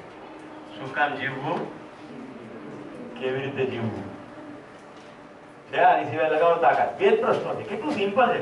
અસ્તિત્વની આજ તો ખૂબસૂરતી છે.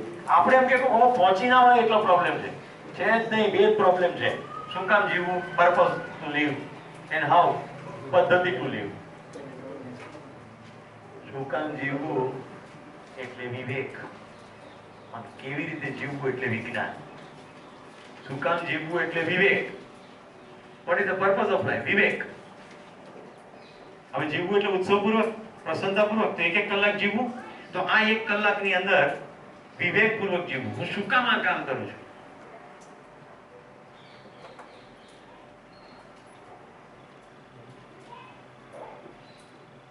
શબ્દો તમારા માટે લખીને તૈયાર. આ તૈયાર બોર્ડ સારા રહેશે? સારા છે તમારા અક્ષરમાં ક્યાં ભલી ગયો? એવું નથી, સારું લખી શકો. એક શીખવું છે, સ્કિલ છે. કેલિગ્રાફિકની સ્કિલ હોય. બહુ સુંદર મરોડદાર અક્ષર લખે. મરોડદાર અક્ષર લખે એટલે વિદ્વાન કહેવાય, સમજદાર કહેવાય.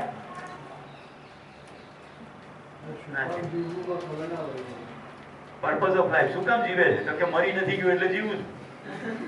લક્ષ્યની સ્પષ્ટતા છે, ધ્યેયની સ્પષ્ટતા છે, ફ્યુચર વિશેની ક્લેરિટી છે, સમગ્રતાની ખબર છે. ચલો એક સુંદર ઉદાહરણ. રાજુ, તું તારા ઘરેથી નીકળ્યો બહાર અને તારા આંગણામાં તને એક બોલ્ટ મળ્યો આટલો નાનો. ઓકે, આ એટલો બોલ્ટ મળ્યો. તો બોલ્ટનું તું શું કરીશ? સાથે લઈ. તું કોઈ બહાર જતો હોય તો કામ લાગશે. ઓકે, તું મૈત્રી શું કરીશ? સાથે લઈ લઈશ. રાજુ લે એટલે મારે મત લેવો.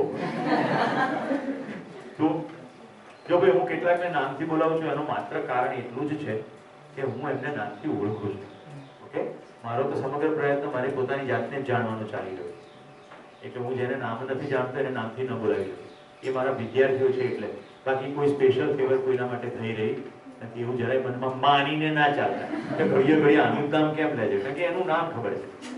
હવે હું કોઈકને નામ લઈશ અને તમને નવી ઘંટડીઓ વગાડવા માટે મોહન ઉભો થાય. મોહન ઉભો થાય. હવે નામ મોહન નથી એટલે થોડીક વાર અચકચાય. મોહન બેસી જાય. એટલે આવું થાય લોચો.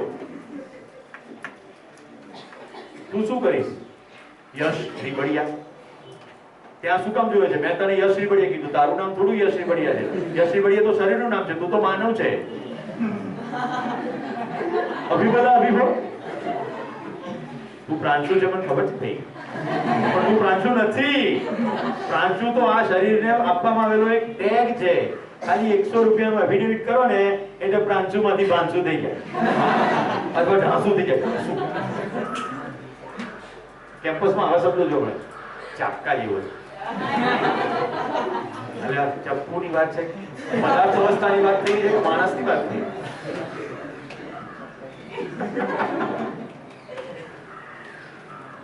બોલ બોલ યશ, તને બોલ્ટ મળે તો તું શું કરશે? આજુબાજુ કોઈ દેખાતું નથી, તું શું કરીશ? સોહન સોહન સોહન, આ તું સોહન સોહન. આ લોકોને એમ થાય કે આપણું નામ લે છે, અમારું નહીં લેતા.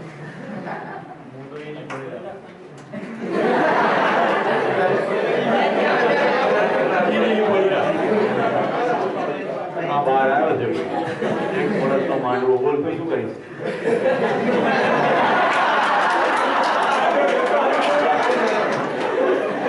પાણી પીવા તો બોલ્ટની કરી એને આમ કઈ બતાવી દીધું, બોલ્ટની શું દોડે કરો, પાણી પીવા જવાનું. શું કરશો તમે બોલ્ટનું ગુંજન?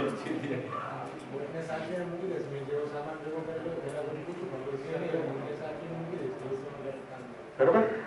તો આપણને જેટલી જાણકારી છે, જેટલું જ્ઞાન છે, એમ જ કરશું.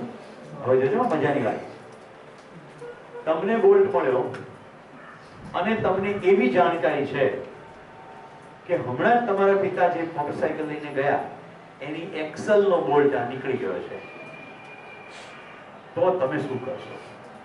What you will do? Phone કરશો? ઓકે, કેમ એમ શું કામ કરશો? કારણ કે હવે તમને ચિંતા થઈ આવશે ને, સમજાય છે? એટલે સમગ્રતાની સમજણ વગર આ બોલ્ટનું શું કરવું એ કદી ખબર નહીં પડે તમને. તમે તો જીવન છો, આ તમને શરીર એટલે કે બોલ્ટ મળ્યો છે. બોલ્ટનું શું કરવું? તો કે પડ્યો રાખીશ. કોઈ કહે છે ત્યાં ત્યાં પડ્યો જવા દઈશ, કોઈ કહે છે જોડે લઈ જઈશ. અત્યારે ફેરવું જ છું જોડે બોલ્ટ. અને અમોલ એવું કહે છે કે બોલ્ટ જ્યાં લગાડવું જોઈએ, જેવી રીતે લગાડવું જોઈએ એવી રીતે લગાડવાની દિશામાં જે પણ મારાથી થશે તે કરીશ. નીકળી ગયા છે એટલે ફોન કરીશ અને કહીશ કે વ્હીકલ ઉભા કર્યો. ઓકે, પછી શું કરશે? પછી બોલ્ટની આરતી ઉતારશે કે બોલ્ટને ત્યાં પહોંચાડશે, અથવા કહેશે કે તું એકને મોકલો, હું બોલ્ટ આપું છું, કે હું જાતે જઈને. હવે તમે કહો એ નિર્ણય કેવી રીતે થશે? એ નિર્ણય તે વખતની સમગ્રતા જોઈ થશે. હવે સમજો કે અમોલા મેડિકલની એક્ઝામ આપવા જઈ રહી છે, ફાઇનલ એમબીબીએસની, અને એ વખતે બોલ્ટ મળ્યો, પપ્પાનો સંપર્ક થઈ ગયો. તો બંને પક્ષે વિશ્વાસ છે અને સંબંધ છે અને એની સૌંદર્ય છે. તો એના પિતા કે છે મેં વ્હીકલ પાર્ક કરી દીધું છે, તું નિશ્ચિત થઈ તારી કોલેજ જા, બોલ્ટ રવા દે ઘરે, કાલે ફિટ કરી દઈશ. કોઈ ઉતાવળ નથી, બીજા વિકલ્પો ઉપલબ્ધ છે. પણ એ વખતે એના પિતા જોયું કે તો આપી જા, ખબર નહીં પડતી એટલી. પણ મારી એક્ઝામ તો કાલ આવતા વર્ષેથી અપાશે, મારે અહીંયા મોડું થાય છે. તો એ સમગ્રતા નથી જોઈ રહ્યા. શું જોઈ રહ્યા છે? લોકલ, પોતાની કન્વીનિયન્સ. સમજો કે ઘરથી હજી 1-8 કિલોમીટર દૂર જ આ ખબર પડી છે, તો એટલામાં તો પહોંચી શકે ને. પણ એમે સમગ્રતા નહીં દેખાય, એક્ઝામ નહીં દેખાતી હોય તો એ આમ કરશે. ચલો મોટી છલાંગ મારીએ. આખી સમગ્રતા વગર શું કાર્ય કરવું કે શું વિચાર કરવો એ નિર્ણય યોગ્ય થશે ખરો? એટલે સમગ્રતાની સમજણ મેળવવી પડશે. તો સ્વયંની સમજણ, પરિવારની સમજણ, સમાજની સમજણ, સમગ્ર અસ્તિત્વની સમજણ, જે કંઈ છે તે બધું સમજ્યા વગર આ જે કંઈ મળ્યું છે એનું શું કરવું એનો નિર્ણય થઈ શકશે નહીં.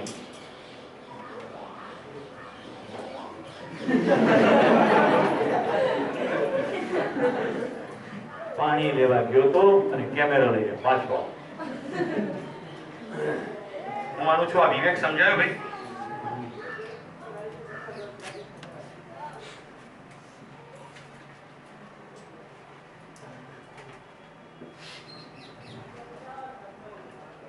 શું કામ જીવવું એ હેતુ.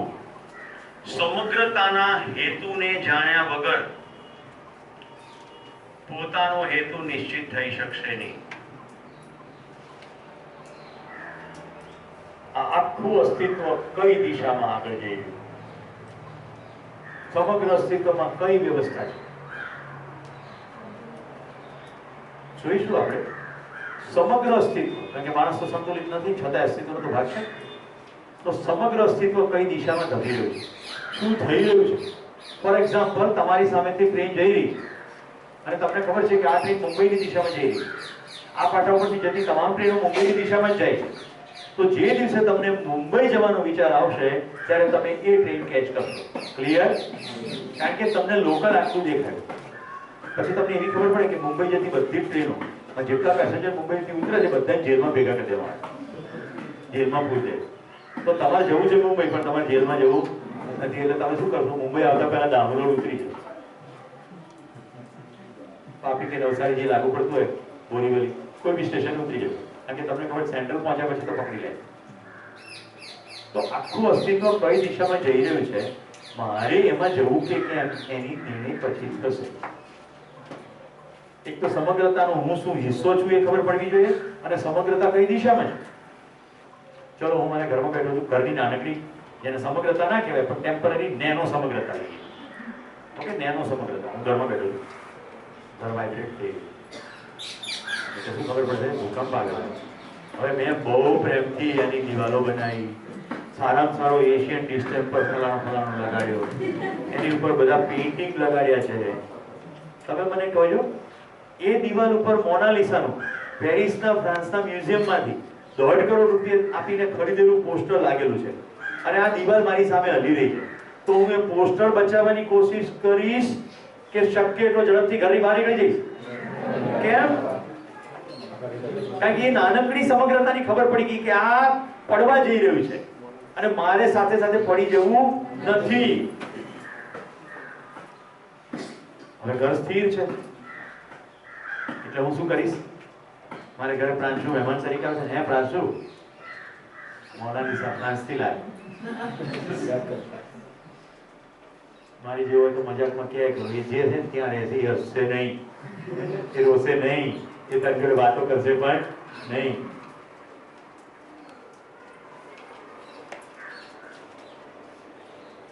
આપણે શું કરશું? જ્યારે ઘર સ્થિર લાગતું હશે, તમને મોટો જમ્પ આવવો જોઈએ. હવે હું જે સ્ટેટમેન્ટ કરું છું એમાં, જ્યારે ઘર સ્થિર લાગતું હશે ત્યારે જેને આપણે સ્થિર માનીએ છીએ તેને પકડી રાખવાની ચેષ્ટા કરીશું. જ્યારે સ્થિર લાગતું હશે, બધું બરાબર લાગતું હશે, બધું સિસ્ટમેટિક લાગતું હશે કે નહીં એ ખબર નથી. હા, ધ્યાન તો છે નહીં, જ્ઞાન તો થયું નથી. તો જ્યારે જે સ્થિર લાગતું હશે પકડી રાખવાની પાસે કોશિશ કરશે.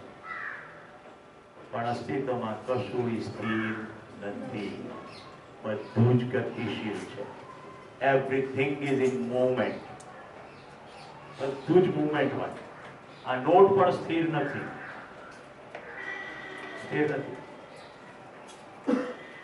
કશું સ્થિર નથી. ઘર પણ સ્થિર નથી. આ ઘર છોડી દઈએ, થોડા વખતમાં જર્જરિત થઈ જશે. રાઈટ? ઈંટથી છૂટી પડી જશે. ઘણી વાર 100 વર્ષો 200 વર્ષો ખીલી મૂકવામાં આવે, થોડા વખત પછી કટાઈ જશે, ત્યાં કાટનો ભૂક્કો હશે. ગઈકાલ કરતા આજે એક દિવસ તમારી શરીરની વય વધી ગઈ છે. તમે આવ્યા હતા એનાથી વધારે એક દિવસ હવે વૃદ્ધ થયા છે. તમારું શરીર ધીમે ધીમે લથાર્જી તરફ જઈ રહ્યું છે. તમે ડગલે પગલે તમારા શરીરના મૃત્યુની દિશામાં આગળ વધી ગયા. તો પ્રત્યેક હેપી બર્થડે એવું ના કહેવાય બહુ સારો દાડો આવ્યો, એક વર્ષ ઓછું થઈ ગયું એવું કેવું જોઈએ શરીરના સંદર્ભમાં. ખ્યાલ આવે છે? ખબર હતી કે મંજિલ તો ખબર છે, વર્ષો વીતી ગયા પહોંચતા. કવિતા સારું લાગે, કોઈ મારું ગમતું નથી. એ હવે જોઈશ. એ તો જીવન વિધાન વિષય વસ્તુ.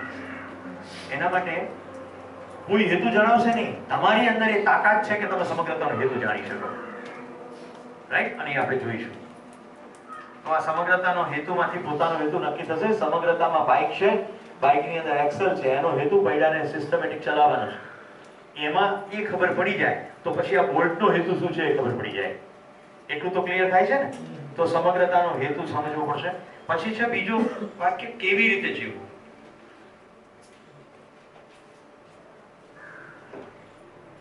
આ જે છે ને કેવી રીતે જીવવું એમાં લખ્યું છે વિજ્ઞાન. તો પદાર્થો સાથે કેવી રીતે જીવવું તો કે ફિઝિક્સના નિયમો પ્રમાણે. એક પદાર્થ બીજા પદાર્થમાં મિશ્ર થઈ જાય તો કઈ રીતે જીવવું? કેમિસ્ટ્રી. આ પદાર્થો શરીરની ઉપર કઈ રીતે ઇમ્પેક્ટ કરે છે?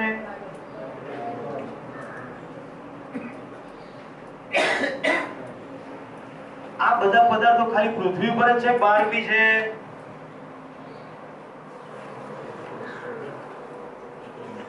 અહીંયા જે બધું થાય છે એવું ચંદ્ર ઉપર થતું હશે કે કેમ? ગુરુમાં કયું છે પદાર્થ? આ સૂરજની જ્વાળાઓ નીકળે છે તો કયા ગેસ કામ કરે છે? છે તો કેમિસ્ટ્રી એક્સટેન્ડેડ. એને આપણે એસ્ટ્રોનોમી કહીએ. આ જે દેખાય છે એની સિવાય નીચે ઘણી ખટપટ થાય છે. મારી સિવાય બીજા શરીરોની બાયોલોજી સમજવી જરૂરી છે. સ્પેલિંગ મિસ્ટેક માફ કરજો. આ બધા જ વિજ્ઞાનો જે છે એ કેવી રીતે જીવવું માટેના છે. આ પહેલા શીખવાના કે પહેલું શીખવાનું? પહેલા વિવેક આવે કે પહેલા વિજ્ઞાન આવે? આ લોચો ક્યાં થયો છે હવે? ખ્યાલ આવે છે? હું તમને ધીમે ધીમે સમસ્યાના મૂલ્ય તરફ લઈ જઉં છું. આમાં માસ્ટરી કે જો ભાઈ ફિઝિક્સમાં 100 માં 100, લો ઓફ ગ્રેવિટી પાક્કો આવડે, લો ઓફ મેગ્નેટિઝમ પાક્કું આવડે, કુટુંબનું મેગ્નેટિઝમ તૂટી રહ્યું છે, ધ્યાન જ નથી જઈ રહ્યું. એકબીજાને જોડતા બોન્ડ વીક થઈ રહ્યા છે, ધ્યાન જ નથી રહ્યું. જેટલા અહીંયા વડીલો છે એ પોતાની અંદર જુઓ, અને જે વડીલો નથી પોતાના પરિવારના માતા પિતાની યાદ કરો. જેમ જેમ સમય વધતો જાય છે, ઉંમર વધતી જાય છે, તેમ તેમ પરસ્પર અવિશ્વાસ વધી રહ્યો છે કે ઘટી રહ્યો છે?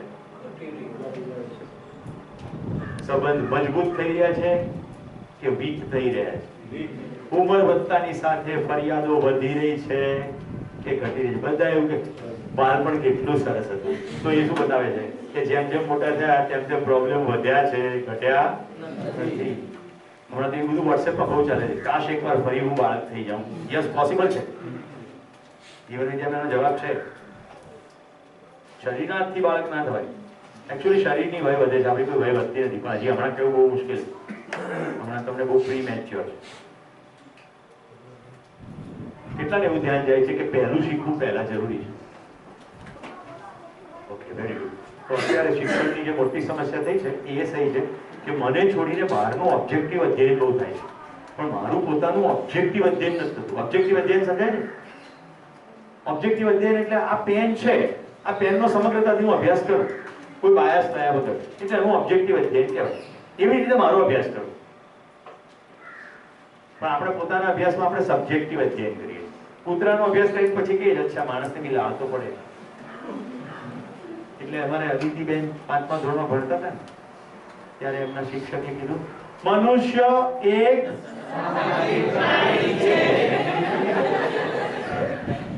અહીંયા કોશિશ ચાલી રહી છે કે આપણે પ્રાણી નથી, પણ પહેલેથી જ શીખવાડી દીધું મનુષ્ય એક સામાજિક પ્રાણી છે. એટલે આ પ્રાણી જ્યારે કોલેજમાં પ્રવેશે છે એટલે પૂંછડી પટપટાવવાનું ચાલુ કરે અને અમુક બીજા પ્રાણીને જોતા પૂંછડી ઊંચી કરી દે છે, સિગ્નલ આપે છે યસ तुम हमारे लिए हम तुम्हारे लिए सारा जमाना भले दुश्मन बने मैं तुम्हारे लिए तुम हमारे लिए. કેટલાક એવું એટલું આમ સમગ્રતાની ખબર પડી ગયો કે ત્યારે ભગવાન મારા માટે જ બનાવી. જ્યારે ભગવાન સ્પેશિયલ કોન્ટ્રાક્ટ લઈને બેઠો હવે આ પ્રાંશુને મોકલ્યો એટલે હવે માની બનાવો.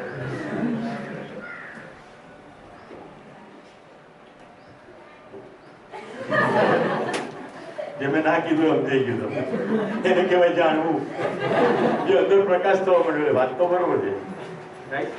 પ્રાણી એટલું બધું ખોટું ઘુસાડી દીધું છે ને. મનુષ્ય એક સામાજિક પ્રાણી છે, સામાજિક પ્રાણી છે, સામાજિક પ્રાણી છે. એટલે આહાર નિદ્રા ભય મૈથુન 4 મુખ્ય ક્રિયા છે. શિક્ષણની આખી પ્રક્રિયાને અંતે કમાશો શું? સીધો જ પહેલો પ્રશ્ન આ છે, કમાઈ શું? કમાઈ શું? કેટલા રૂપિયા કમાશે? અચ્છા, વિદ્યાશાખાનો નિર્ણય પણ એવી રીતે છે. ફેકલ્ટી ડિસાઈડ કરવાની હોય કે આની અંદર બહુ પૈસા અથવા આની અંદર કે બહુ નિરાશ. ઓપ્થોલ્મોલોજી લઈ લો કે આરામથી ક્લિનિક ચલાવો પછી બાકી ટેસ્ટ કરો. અરે પણ સમગ્રતામાં જુઓ કઈ વસ્તુની સૌથી વધારે જરૂર છે. મારી સૌથી ઉત્તમ કુશળતા શું છે? હું શિબિરમાંથી પસાર થયો તો મને નક્કી થઈ ગયું કે શ્રમપૂર્વક ઉત્પાદનપૂર્વક હવે જીવવું છે.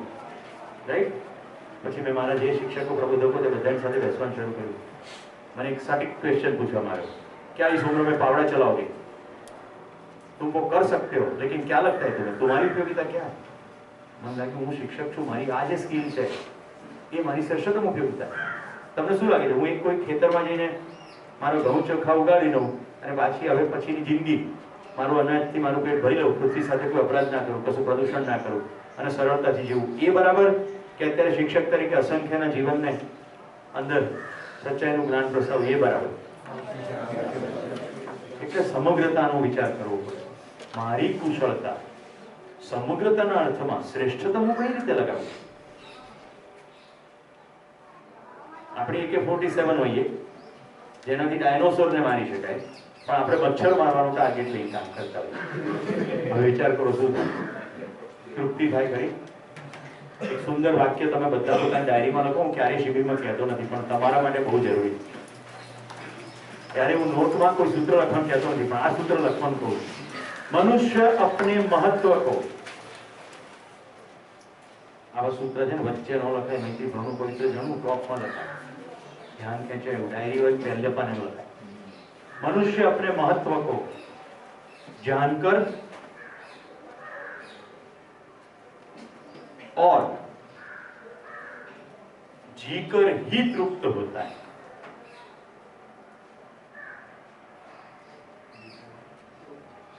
जानकर और जीकर ही तृप्त होता है. क्यों लगे से आम छे कि नहीं? मनुष्य अपने महत्व को जानकर और जीकर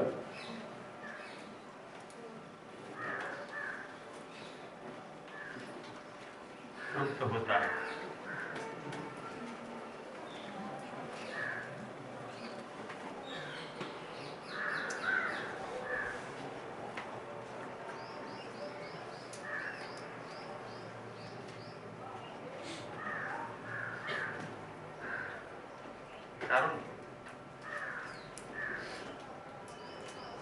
અને સમજીએ તમારી અંદર ડોક્યુ કરો. જેટલી સન્માનની ભૂખ છે એ બધી સન્માનની ભૂખના રૂટમાં પડ્યું છે. તમારી કોઈ કુશળતા છે એની કોઈ કદર નથી કરી રહ્યું. તમારી કેપેબિલિટીને કોઈ અંડર એસ્ટિમેટ કરી રહ્યું છે. તમે તમારા જીવનના નિર્ણય લેવા સક્ષમ છો એવું તમારા માતા પિતા સ્વીકારતા નથી. તો તમારા મહત્વની વાત છે. રાઈટ? મનિયાના કેસમાં એના બાપાએ કીધું કે ભાઈ આ ભંભો તને ના ચાલે. હવે ભંભો હોય કે દુબળી હોય, જિંદગી તેને જીવવાની, નિર્ણય પપ્પા લે. એમાં એને અપમાન ક્યાં લાગે છે ખબર છે? કે હું હજી મારી જિંદગીનો નિર્ણય લેવા કેપેબલ છું એનો અહેસાસ મારા પપ્પાને હજી થતો નથી. હું મારી જિંદગી જે રીતે જોઈ રહ્યો છું એ રીતે અહેસાસ થઈ રહ્યો નથી. આ સન્માનની ભૂખ છે. એના સોર્સમાં પડ્યું છે. માણસની તૃપ્તિ પોતાનું મહત્વ જાણીને અને તેને અનુરૂપ જીવવાથી જ છે. તો બે કમ્પોનન્ટ છે આવે. પોતાનું મહત્વ જાણવું અને પછી જાણ્યા પછી એક્ઝેક્ટ રીતે જીવવું. હવે જો મારું સ્ટેટમેન્ટ, હું તમારી સાથેની પ્રત્યેક ક્ષણ સંપૂર્ણતાથી જીવું છું. એબ્સોલ્યુટલી પરમ સુખપૂર્વક જીવું છું. અને તમે ટકોરા બંધ મારા આખા વ્યક્તિત્વમાં, મારી બોડી લેંગ્વેજમાં, મારા ચહેરામાં બધા દિવસો જોઈ શકશો વિધાઉટ એની ડાઉટ. જે લોકો મારી સાથે અગાઉ કામ કરી ચૂક્યા છે તો બધાને ખબર છે જ. આવું સ્ટેટમેન્ટ શિબિરની બહાર કરીએ તો અહમ કહેવાય. પણ સમગ્રતા સમજાઈ જાય, પોતાનું મહત્વ સમજાઈ જાય અને પછી એક્ઝેક્ટ એ પ્રમાણે જીવીએ. તને હું ખાલી આમંત્રણ આપું છું, ચોઈસ તો તારે કરવાની છે. પ્રાકૃતિક રીતે તને ખૂબ સરસ કંઠ મળ્યો છે. જાગૃતિની આખી યાત્રામાં એવા અસંખ્ય ગીતો છે કે જે ગીત અસ્તિત્વની સચ્ચાઈ તરફ ધ્યાન દોરે. એવા બીજા કેટલાય ગીત છે, શાયદ ઇસ જન્મ મેં ફિર મુલાકાત હો યા ના હો. એવા ગીતો છે જે મનોરંજનાત્મક છે, ગાઈ તો બેસી શકાય છે. પણ જાગૃતિના રસ્તાના ગીતો ગાઈને તું અસંખ્યના જીવનમાં પ્રકાશ કરવાનું કામ કરીશ. એ તારી ક્ષમતા જોઈને મેં તને લગાતાર ગીતો મોકલ્યા. હવે આજે ઘટસ્ફોટ કરું. હું તને ખાલી શરીરથી નથી જોઈ રહ્યો, સંભાવનાની જેમ જોઈ રહ્યો. તો આ સંભાવના એવી છે, બધાને આવી પ્રાકૃતિક વસ્તુ મળતી નથી, ઇન્ક્લિનેશન નથી મળતું. રાજવી કોઈ ઓર્કેસ્ટ્રા વગર ગાયું સવારે, કેવું લાગ્યું તમને? રાઈટ, કોઈ મ્યુઝિકલ સપોર્ટ વગર. હું તો નીચેથી સાંભળતો હતો, એટલે મને થયું કે હવે સમય થઈ ગયો છે, એટલે મારે અંદર પ્રવેશવું જોઈએ, નહીં તો બહાર ઉભો રહે. પણ પેલું વાક્ય મને એમ લાગ્યું, શાયદ ઇસ જન્મ में मुलाकात हो ना हो, कि हवाना पोરમાં છાતીના પાટિયા બેહી જાય એવા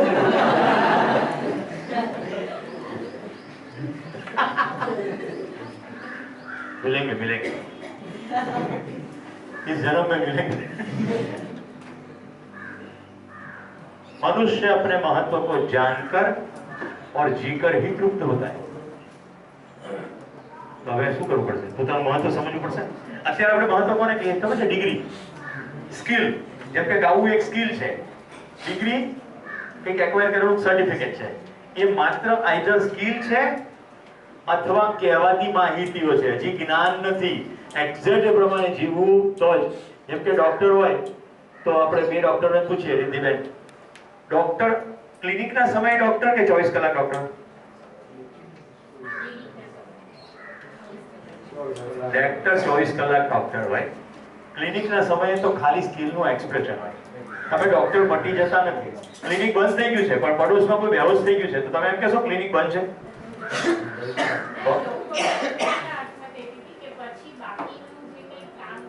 એ સ્કિલ છે, સ્કિલ સ્કિલ સ્કિલ. પણ તમારું ડોક્ટર તરીકેનું જ્ઞાન 24 અવર છે. ઓકે, એક્સપ્રેશન સ્કિલની અંદર આવે. એ તમારી પાસે ચોઈસ છે, ક્લિનિકના કેટલા ટાઈમ રાખવા. હવે તમને કહું, બે વ્યવસાય, શિક્ષણ અને સ્વાસ્થ્ય, આ બે એવા વ્યવસાયો છે જેને સમાજ જે રીતે જોઈએ રીતે કરી શકાય નહીં. શિક્ષણની આખી પ્રક્રિયા, સમજવાની આખી પ્રક્રિયા સ્વયંની અંદર ઉદ્ભવતી પ્રક્રિયા છે. ઓકે, પ્રત્યેક વ્યક્તિ નિરંતર ધારે તો શીખી શકે. તો જે શિક્ષકો છે એ પોતાના વિદ્યાર્થીઓને શિક્ષણની પ્રક્રિયામાં સહાયક થાય છે, એટલે પાર્ટ ટાઈમ કે ટેમ્પરરી કરી શકાય નહીં. એ જ રીતે સ્વાસ્થ્યની પ્રક્રિયા નિરંતર પ્રક્રિયા છે. નિરંતર છે. તમે સવારથી એવું હોય છે કે બપોર 2 થી 3 તમે અસ્વસ્થ હો, અને પછી એકદમ 3 વાગે સ્વાસ્થ્યની સ્વિચ પડી જાય, 3 થી 5 બદલે બદલે વળી 5 થી 5:30 અસ્વસ્થ થો, 4નો કપ જાય પછી સ્વસ્થ થો. હેલ્થ નિરંતર છે, સ્વાસ્થ્ય નિરંતર છે. એ જ રીતે હવે જે વ્યવસાયો જોઈશું જેમાં નિરંતરતા છે, એ બધા વ્યવસાયો છે જ નહીં. સુરક્ષા વ્યવસાય નથી. એટલે પોલીસ કર્મચારીઓ હું અત્યારે ડ્યુટી ઉપર નથી એવું કહીને છટકી શકે નહીં. છટકી જાય જેવા જુદી છે. સુરક્ષાનું કામ જેના હાથમાં છે એવું ના કહી શકે કે I am not on duty. They are always on duty. આમ તો પેપર ઉપર પણ કહેવામાં આવે છે you are always on duty. મારા એક મિત્ર છે જેનો મેં રેફરન્સ કર્યો, ડોક્ટર નવીન કાકા. અમે લોકો એમની પાસેથી ટ્રેકિંગ, માઉન્ટેનિંગ બધું શીખ્યા. તો અમે પ્રોગ્રામ કરીએ શનિ રવિ જવાનો, તો ઘણા કેસમાં ડોક્ટર સાહેબ ના આવે. તો હું કહું કાકા તમે કેમ નથી આવતા? મારા 2 બચ્ચા મરી જશે, હું આવીશ. આ કાકા પોતે પરણ્યા જ નથી. હંમેશા અમે એમના મોઢામાંથી આ જ વાક્ય સાંભળ્યા છે, મારા 2 બચ્ચા મરી જશે. કોઈ નાના બાળકોની ટ્રીટમેન્ટ ચાલતી હોય, ફોલોઅપ માટે જોવું પડતું હોય, સિવિયર ડાયરિયા હોય કે, તો આજ આવે જ નહીં અને રહે જ. જ્યારે કે એમણે જ અમને બધી પ્રવૃત્તિ, એટલે એમને કેટલી ગમતી હોય, પોતાના પંગત ગમાણગમાંથી પર જઈને સામેવાળાના સ્વાસ્થ્યની જવાબદારી સ્વીકારી છે, તો પૂર્ણતયા સ્વીકારી. જીવન વિદ્યા એટલે સ્વયંમાં આત્મવિશ્વાસપૂર્વક જીવવાનું વિવેક અને વિજ્ઞાન. કારણ કે આગળ 2 પ્રશ્નો આપણે લીધા છે, 2 જ પ્રશ્નો છે, વિવેક અને વિજ્ઞાન. શું કામ જીવવું છે અને કેવી રીતે જીવવું છે, અને એનો જવાબ છે જીવન વિદ્યા. સ્વયંમાં આત્મવિશ્વાસપૂર્વક જીવવાનું વિવેક અને વિજ્ઞાન. મિત્રો, જ્યારે સ્વયંમાં વિશ્વાસ દ્રઢ થાય, એ વિશ્વાસ પોતાનામાં જેવો દ્રઢ થશે એટલે પોતાના માનવ બંધુઓમાં દ્રઢ થશે. સ્વયંમાં શરૂ થયેલો વિશ્વાસ જ્યારે સમગ્ર વિશ્વ પ્રત્યે દ્રઢ થાય, हमारा ध्यान से सामने समग्र विश्व के प्रति आश्वस्त होने का भाव, उसका नाम है प्रेम। समग्र विश्व के प्रति आश्वस्त होने का भाव, स्वयं में आश्वस्त, आत्मविश्वास, समग्र विश्व प्रति आश्वस्त, એમના પ્રેમ। એટલે બીજા માનવ બંધુઓને ધિકારી કેવી રીતે ના શકાય? કારણ કે તમે બધા ઉપર વિશ્વાસ, કયા પ્રકારનો? એની આચરણની અનિશ્ચિતતા છે, પણ આચરણની નિશ્ચિતતા સંભવ છે, આ વિશ્વાસ છે।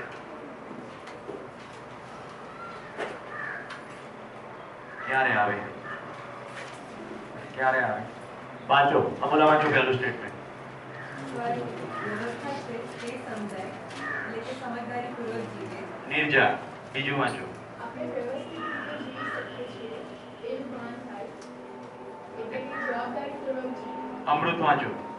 આપણે એક મોટી સમગ્ર વ્યવસ્થાનો ભાગ છીએ તે સમજાય એટલે ભાગીદારીપૂર્વક જીવી। તો ત્રણ શબ્દો અહીંયા દેખાય છે, સમજદારી, જવાબદારી, ભાગીદારી। અત્યાર સુધી એના અર્થો કેવા છે? સમજદારીના। છોકરો મોટો થયો, પરણાઈ દો, સમજદાર થઈ ગયો। છોકરો મોટો થઈને સમજદાર થયો છે કે શરીર મોટું થયું છે? હા, કોઈ 80 વર્ષના મારા એક મિત્ર બેન છે કે હું વડીલો હોય તો પગે લાગવાનું મન ના થાય, આમાં ફોર્માલિટી માટે લાગીએ ખરા પણ મન ના થાય। કેમ? ઉંમર જ મોટી થઈ છે, સમજદારીમાં તો કંઈ એવું દેખાતું નથી। ખ્યાલ આવે છે? તો પહેલો મુદ્દો શું છે? સમજદારી। એનો ટાઇટલ શું છે? સ્વયં એક વ્યવસ્થા છે। પોતાની અંદરનું સંપૂર્ણ ક્લેરિટી આવ્યા વગર એ ક્લેરિટીનું નામ છે જીવન ક્રિયા। અને આપણે કદાચ આવતીકાલે બપોર પછી અથવા પરમે સવારે જોઈશું। સ્વયં વ્યવસ્થાથી તે સમજાય તો સમજદારી। બીજું, આપણે વ્યવસ્થિત રીતે જીવી શકીએ છીએ। હવે હું વ્યવસ્થા છું અને વ્યવસ્થાને જરાય ખોરવ્યા વગર જીવી શકું છું, તો હું કેવી રીતે જીવું?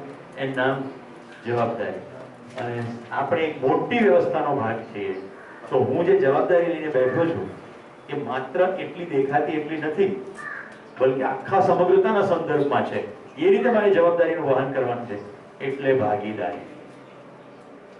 એક ઉદાહરણથી સમજાવું?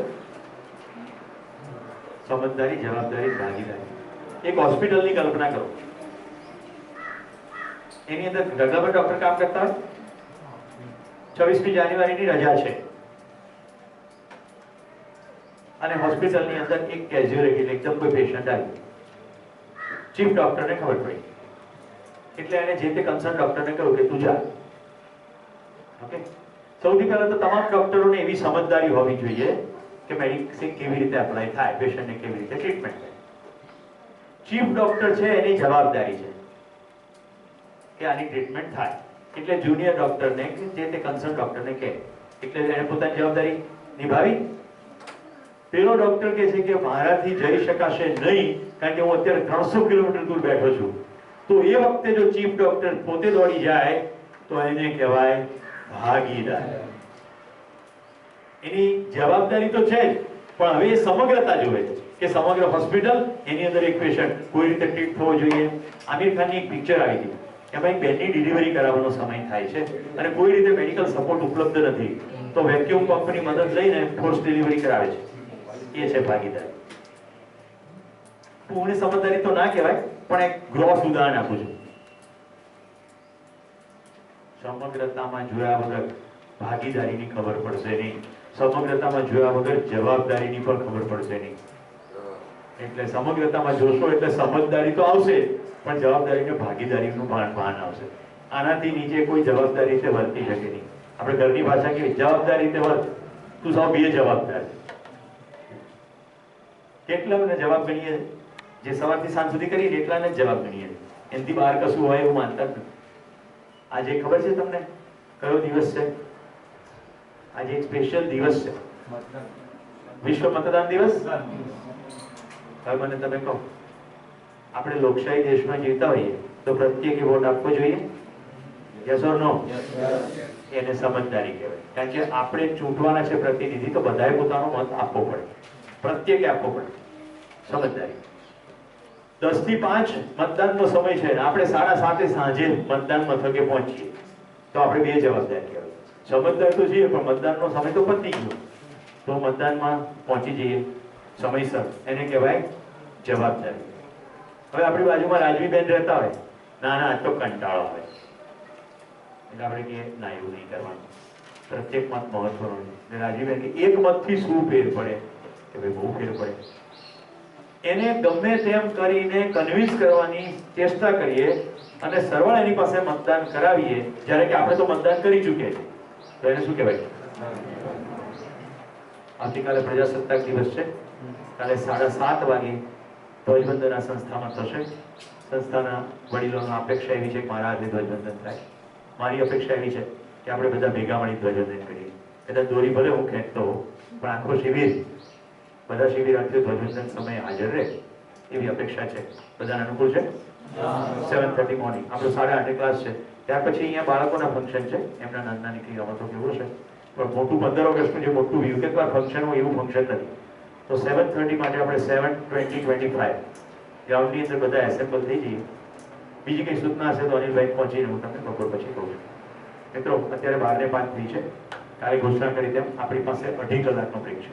એટલું 2.5 અવર ઇન્ટેન્શનલી બ્રેક લાંબો રાખવામાં આવે છે, જેથી કરીને તમે જે કરવાનું કહ્યું છે એ તમે કરો. પણ તમારામાંથી ઘણા અને ગંભીરતાથી લઈ રહ્યા નથી એવું મને લાગે છે. તો મહેરબાની કરીને 2.5 કલાકમાં શું કરવાનું છે કહી દો. તમારી સમસ્યાઓનું તમે બધું લખ્યું છે, એને અનુરૂપ આગળ વાત કરી કે વર્તમાનથી વિરોધ આ મોટા ઇસ્યુઝ છે, રાઈટ? અને હવે છેલ્લી સ્લાઇડ છે તમારી સમજદારી, જવાબદારી, ભાગીદારી. તો આ બ્રેકની અંદર સાથે બેસીને એ ચર્ચા કરો કે આપણે કઈ કઈ જવાબદારીઓ નિભાવવાની આવશે આપણી સ્કિલ જોતા.